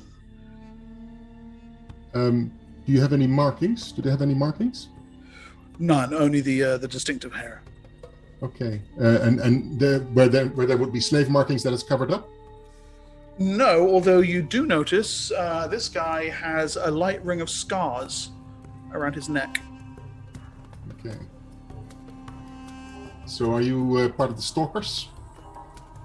The Stalkers? You mean House Werik? Could be, I don't know. Yes, House Werik. Werik Stalkers. They call themselves House Werik, but we in the Wastes know them as Werik Stalkers for... Well, I'd imagine you know why, given that you brought them up. Well, we've been warned for them. Oh, you've been warned? Then you have something valuable. Well, our lives. You have friends in the desert. Those are hard to come by. Ah, yes. That's true. Yeah. I'm very good at making friends. Then I'm presuming here, but you are the Free? I would know a little more about you, sir. We're fleeing from Urik, and Urik has got a warband behind us, trying to catch up with us. Yes, we have seen it.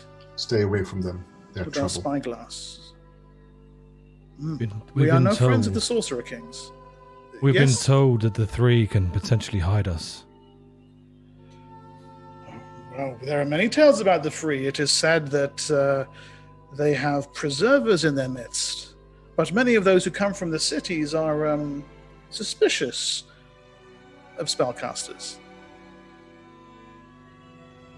Yeah. And only the wise or the foolish would expose themselves without some assurance of safety. What kind of assurance are you looking for? Well, that you would not seek to turn such as those over to their enemies. Enemies that might make great haste from the city-state such as Urik, for example. Well, have no we are love from for Tyr. Urik. Does that say enough? Yes, it does. Yes, it does. You are returning home, I take it. Hopefully. So were you guys slaves before? I was a slave in Tyr. I worked the mines there. Most of us were slaves before as well. And you will know our names then. Would I? What are they? I used to have horns. Surely you know the names that freed the people of Tyr. Rikus is here with you? No, not Rikus. No, Line he's bastard. still nursing his broken back. How about Bengal, Bengal? Ra, Tick Tick. Min-Max? But Definitely Min-Max those. has... the horns. Yeah. Yes. Can I get anything from him? Is he playing us for fools? He's clearly suspicious. Cautious. Yeah, he's cautious. Very cautious. But at what you've just said, he turns back to his companion who's riding a few dozen yards away and does a little hand signal, which is basically this. Can I pick that up for what that could have been? You've no idea what that is. Something just You think they're playing rock, paper, scissors from afar. rock, paper, scissors. Mid-air fist bump and then made it blow up. Nightmare Beast. Yeah. Kaboom. His companion raises a hand and turns and spurs his Cordlu, curves back and goes galloping up and over the nearby dune toward this canyon here. And heads up into the hills here. Well, my name is Lorgo. Your writer says. Matthias. Boaz. Boaz. If you seek some refuge from your enemies, we will hide your tracks and give you a place to lie low until they have passed. Thank you. And then you may hurry on your destination. Warns, we bring trouble. But also food. You bring food. A little trouble is worth stomaching if afterwards you can stomach food. What say you? Our camp is yours if you would have it. Lead on.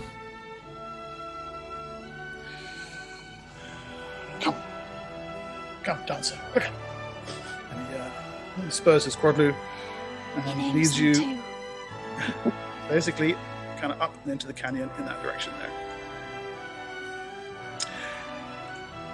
When you follow him, and it's about 3 or 4 miles, and you're off the sand and onto the stony barrens, and your speed increases almost immediately. Your mount's able to find their footing, their purchase, and before long, he winds you up through a jackknifing series of canyons, back and forth, until you are actually almost entirely lost in a maze of rocky outcrops, and then emerge here.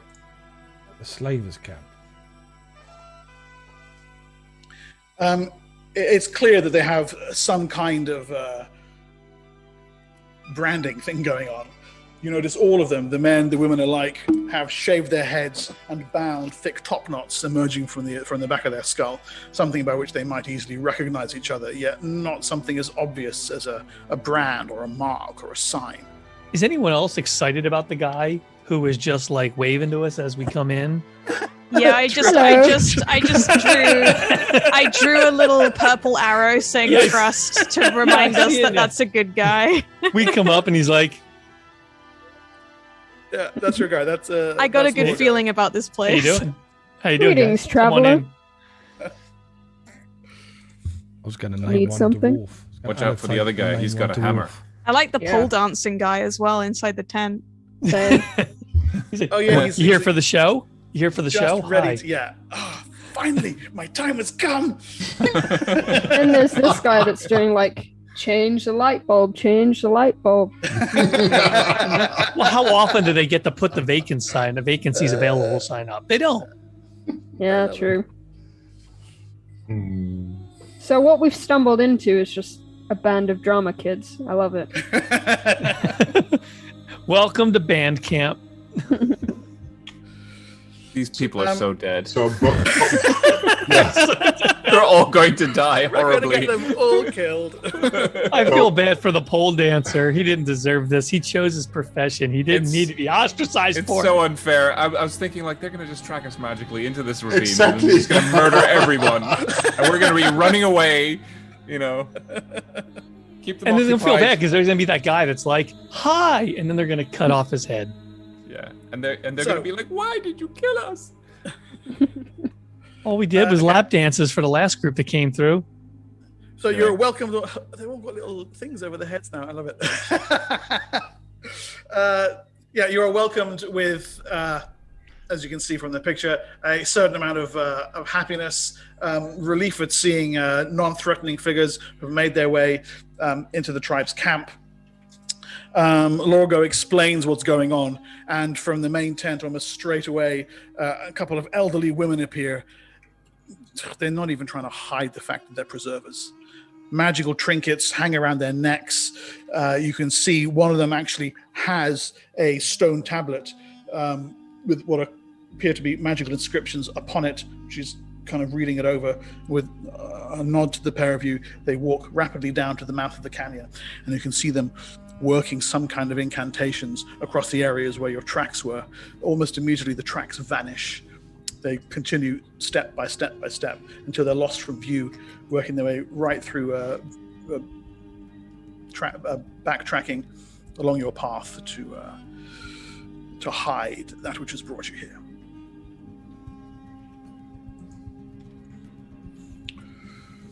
Lorgo and the others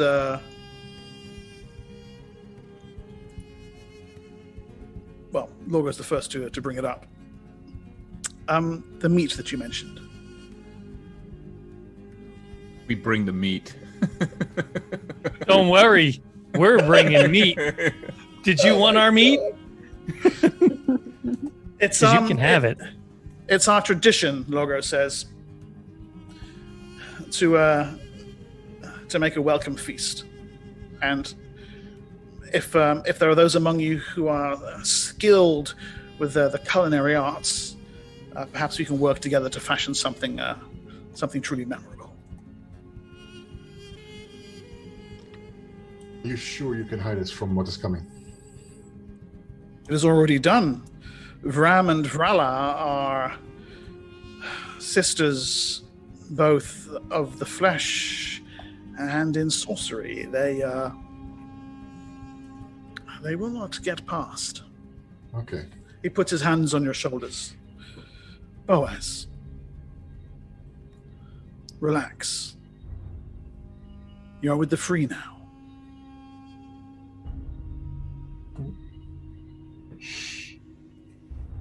I produce a big chunk of Jithrang from the Enix. Okay. Lorco can't help himself, but he actually starts to drool. Is that Jithrang meat? Oh, yes. Yes. There's a shrine of them that dog an oasis about 15 miles up the... There were. Truly, we are in the presence of... Has he got stars around his face? Oh my God. Somebody is quietly bedazzling the pig. One of them's taking What a is shit. that? One of them's... I mean, the one guy's squatting in the back there. I just I'm saw an that. artist. Leave me alone. You got some...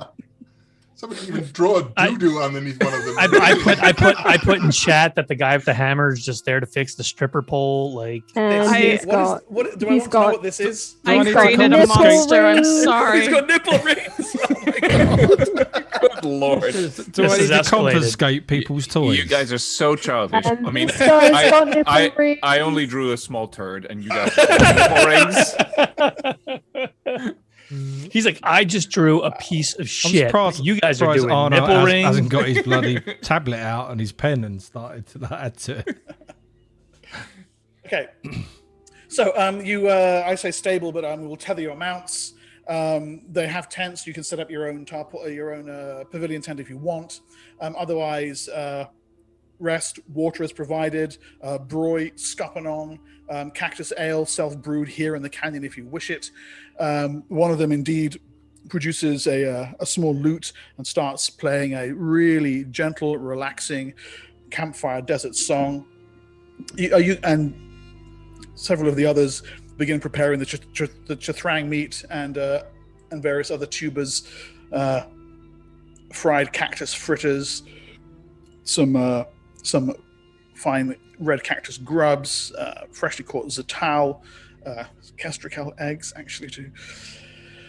Reduk should perhaps not look too closely at that. You can scarcely believe that a group such as this has managed to carve a safe place out here in the wilderness, far from the city-states, far from the sorcerer kings. A life that is indeed truly free. The meal, when it comes, is astonishing in its richness. The greens, the tubers, the bugs, the eggs, the meat, the drink, all of it served up to you on fine wooden plates. In some cases, in your case, Ra, at least, a bowl that has been carved out of a stone, which you can just kind of settle between your laps. And along with your newfound friends, enjoy a truly relaxing evening among the stars. Kava settles himself down next to you, Matthias. This does my heart wonders, friend Matthias. It was just such a place that I called home once, before the Lions Defiler found us. You thought about making your home here?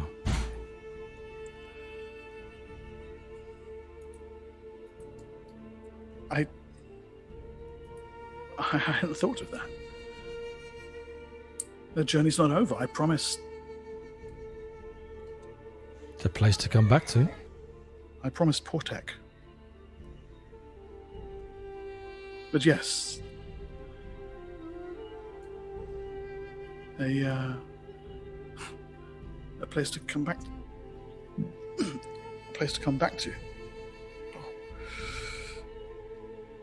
Oh, excuse me. He reaches for water again. Why do I get the feeling we're about to be poisoned? About to be? Dude, it happened 20 minutes ago. Saving throws against poison, please, people. What? Why? When did that happen? Why? Because they poisoned us, you titmouse. Well, Tin's not eating From any what? food or drink. I haven't eaten anything. Tin is paranoid of everything. You think he's eating and drinking this shit? Absolutely not. Okay, Matthias, Tik, Boaz, Ra, please. You two have specifically said you don't want to eat, so that's cool. I got my own food to drink. Was the meat poisoned? Mm-hmm. We have our own. Mhm. Why would I be eating somebody else's? If that doesn't save, I would like That's to a roll save. my d. Oh, it's a That's a save. Okay, save. that's all good. That's a fail. Okay, hold on a second. I need to... Well, the thing is, no one said they were eating anything, but I just assumed everyone was, so...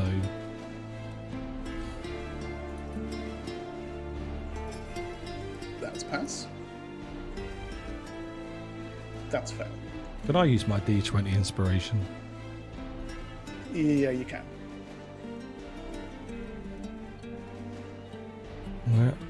Why do I find this so hard to find? That's a pass.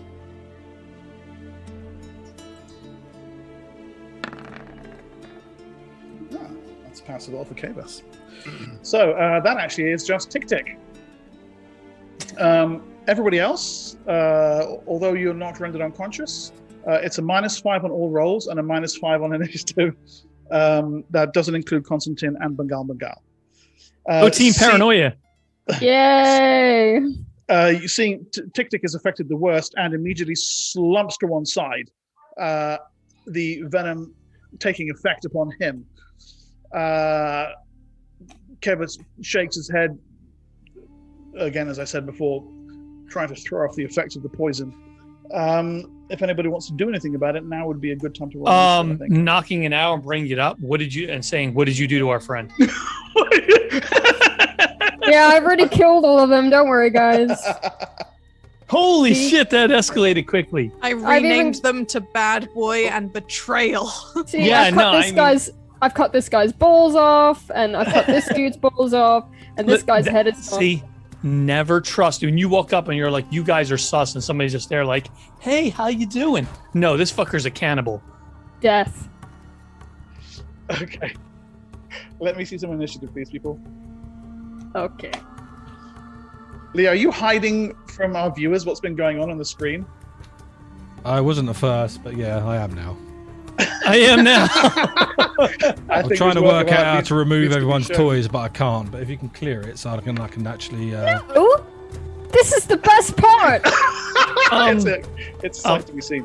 Mark, Okay, what's the races? What's the race of these people? They're almost entirely human. Okay, so the initiative rolls that you're making, I presume, without the 5 added. So. I'm still on 11. But I get one. Anyway, yeah. So I cut his hand off. You got an 11. Bingle Bangle, what was your initiative roll? I got a 6. So that goes to an 11. Matthias, a 13. That goes to an 18. I'm not poisoned though. You're not poisoned. I know you made your saving throw. But you still get the -5. But you still get the -5. Mark, I still have that one arrow knocked, so I would get a shot off at the beginning. Yes, you do. Tick Tick is out unless somebody does something about it. Boaz. 3. You rolled a 3, that puts you on an 8. Ra, you rolled a 13, that puts you on an 18. And Kavas gets a 7, that puts him on a 12. Okay, perhaps unsurprisingly, Warwick's Stalkers act first.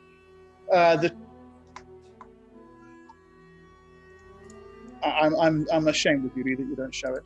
Terrible, terrible, terrible. I was showing This is a piece of art, really. Yeah. So, largely human, from out one of the tents, he's actually over here, up there, a half giant has emerged. There's about the little red guys. Why is there always a half giant? Half giant. There's is that Khal Drogo from Game of Thrones? It looks like it. Okay, and I'm just gonna ping you with excuse me. No, stop it. I can't move my token, by the way. You can't. That's really strange. Oh, I can. Yeah, I can't move mine either. What? I can. Oh wait, now I can. I was using the draw tool. Are you on the right layer there, Panda? I can move Constantine. I can't move myself. Hold on. Can I move Ra? Let me see. Hold on. No, Gate moved. What about that one? No.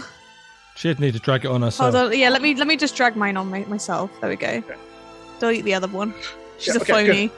Yeah, she's a phony. Baker. Baker. Yep. Okay, right. So these two, the old women. Let's move you guys out from the tents. By the way, I'll just put you in Mark, am I capable of holding my first shot until one of them makes a movement against us? No.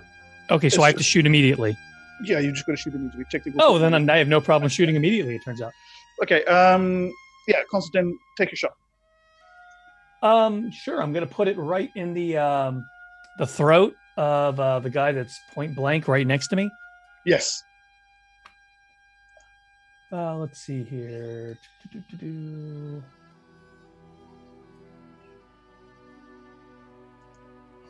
27. Okay, his armor class is a mighty 14. So that's to his throat. And I will do. There we go. Looking for my short range. There it is. 11 damage. 11. Okay. There we go. Okay, the arrow sinks point blank straight into him. He staggers backwards and starts shouting. Let's go ahead and make it Laura go. He starts shouting, "Vran, Vran!" And here you can see the two women come racing up. They just look like slightly bald men, because that's the token I used. Both of them drop a wave of magic over the group. From her it's 2, from her it's 3. That's all of you. Can I get saving throws against spells from everybody except Tic Tic, please? Time to fail a roll. Yes, it is. Oh my goodness. I knew. I called it every time. And Bengal as well, and Boaz Aw. as well. Dudes! Oh, no, Boaz passed. You did not. Oh, no, I see. Sorry. Yeah, you're right. Ra does. Everybody fails except Ra. Raw, wake me up. Yeah. If Before it's you go, against magic, I've got +1 on that. Okay, Matthias is up. So let's go from the top here. That's you down. Kavus, an 8. Kavus Is down it as well. a charm and enchantment? It's hold person. Jesus. I've got +1 against whole person. Then I'm assuming that's not. Is that an enchantment? You passed, so don't worry about it. Yeah. Boaz, likewise, down. Matthias up. Bingle Bangle, likewise, down. What do you mean by down?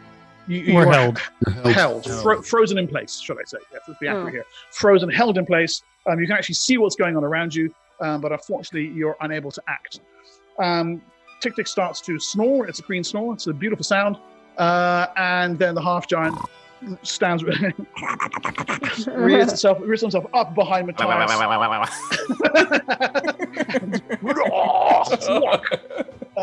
You can hear a voice coming from. In fact, this figure emerges out here. An individual you haven't seen before starts shouting, "Durab, don't kill him! Don't kill him!" Durab, the half-giant, swings anyway. Ow! That is armor class 23 up to 25 because it's an attack from behind. Matthias, that's a hit. Matthias, Durab thwacks you for 12 points of damage. And horrifyingly, it's only a glancing blow. 8. The two warriors to either side of him rush around, attempting to finish you off. Or at least finish what he started, shall I say. Oh, a natural 20 and 10. 10's a miss, natural 20 is, of course, a hit. The warrior whacks you for another 12 damage. Well placed, solid, hard across the back of your head. You realize that he is, in fact, probably pulling his punches, trying to deal non-lethal damage, down to 46 hit points. And then from the surrounding cliffside, 1, 2, 3, 4, 5 unleash arrows against Ra.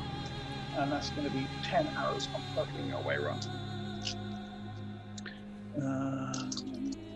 They are going to need... You know that gif of that guy who just goes... Yeah. That's Ra right now. She's very upset. That's from Princess Bride, isn't it? No. No, it's from a game show or something. Oh, is it? Yeah, it's from something recent-ish. Only 5 find their mark, but nevertheless, it's arrows from all sides slamming into you. That's 5, 10, 18, 22 damage from the arrows. And I'm sorry to have to say this, but can I have 5 saving throws against poison, please? Oh my goodness. What the... Gee whiz. Okay. So for poison, okay. 1, 2, 3, 4, 5. Wait for it to actually go through on thing. Oh, okay, there's a natural 1. Don't bother. Don't keep rolling. Ra goes down before your very eyes, Matthias. Is there anything I can do to? Can I roll my d6? Will it make a difference? Not with the natural 1, unfortunately. All right. Am I on? So I'm unconscious now. Yes, she drops. You can see her chest rising and falling, and then right toward the end of the round, Matthias, you get an action. The woman over here behind you is shouting, "Throw down your weapons!" We're held in place. We can't. Okay, I Matthias. fire First start at her then. Yep. Bontar's armor class. Only armor class 13 at the moment. Oh, wait, sorry. No, she's had time to put armor class 18. Sorry. 19. That's it. Okay, let me hear a save.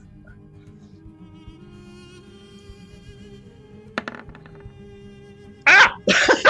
She's dead. Okay, yeah, the dart takes her in the neck and she dies, frothing and gargling on your venom. Next to each of the 2 casters. Ram and Vrala, yeah. They're both armor class 13. Hit. Pass. And that's a hit. Okay, both pass their saving throws. How much damage do they take? They both take. Hang on. Come on, darts. Where are you? One takes 30. One takes 28. Does that do anything against the whole person? It does not. It doesn't kill them. 30 and 28. Both of them are extremely badly injured by this, however. And then I move and hide in shadows. Okay, position yourself where you want to move. I can move 15. You can't hide in shadows when people are watching in the middle of combat. But I can move though, can't I? You can move, absolutely. So I move. I say go over here and hide. So you run in that direction. Yeah. Okay, right. Inish, please. Just Matthias.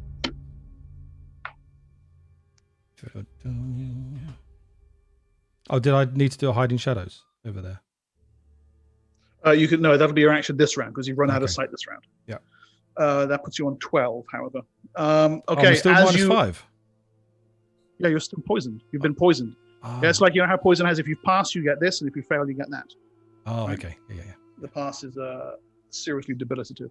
So from there, from that position, 1, 2, 3, 4 of them can see you from the elevation. Knocking arrows. Have I got any cover? You have a small amount of cover, yes. Those 2 miss, those 2 hit. And 1. So 3 hits, please. Let me roll damage first, and I want 3 for saving against poison from you. 6, 12, 13, 14, 15, 16 damage from the arrows alone. What goes on to this? Is it con? 13. No, nothing. Just roll. Right, okay. You need really high con to get a poison save. Oh, shit. Oh, wow. Okay. Stop there. No, stop there. Stop. Yeah, I clicked it already. It just takes time to come through. Yeah, fair enough. Just stop. Stop it. What'd you roll? Natural 1. Yeah, this was inevitable. With those terrible rolls? Yeah, we rolled like garbage on this particular That was strike. just astounding. Yeah.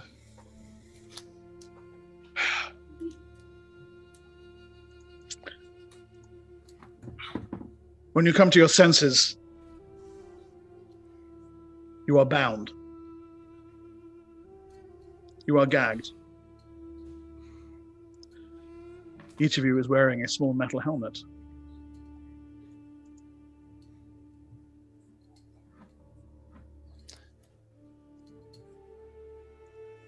One of the sisters, you can't tell whether it's Vram or Vrala,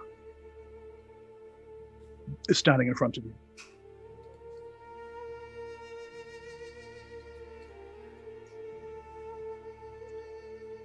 You're stronger than we thought.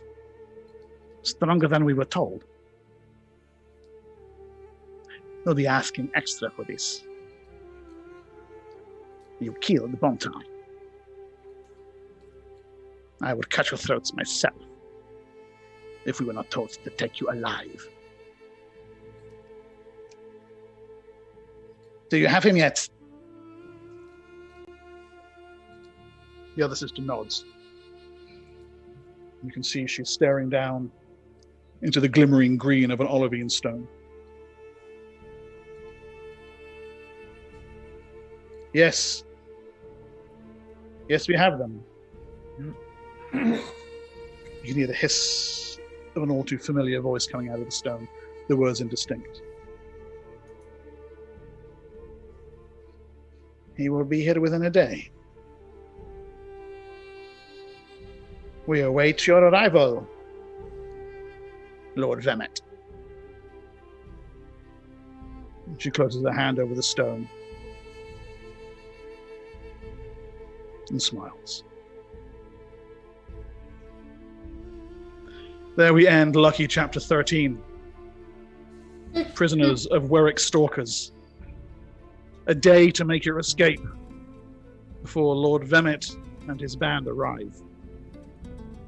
You've gotten out of worse in the past. Stop looking so fucking glum.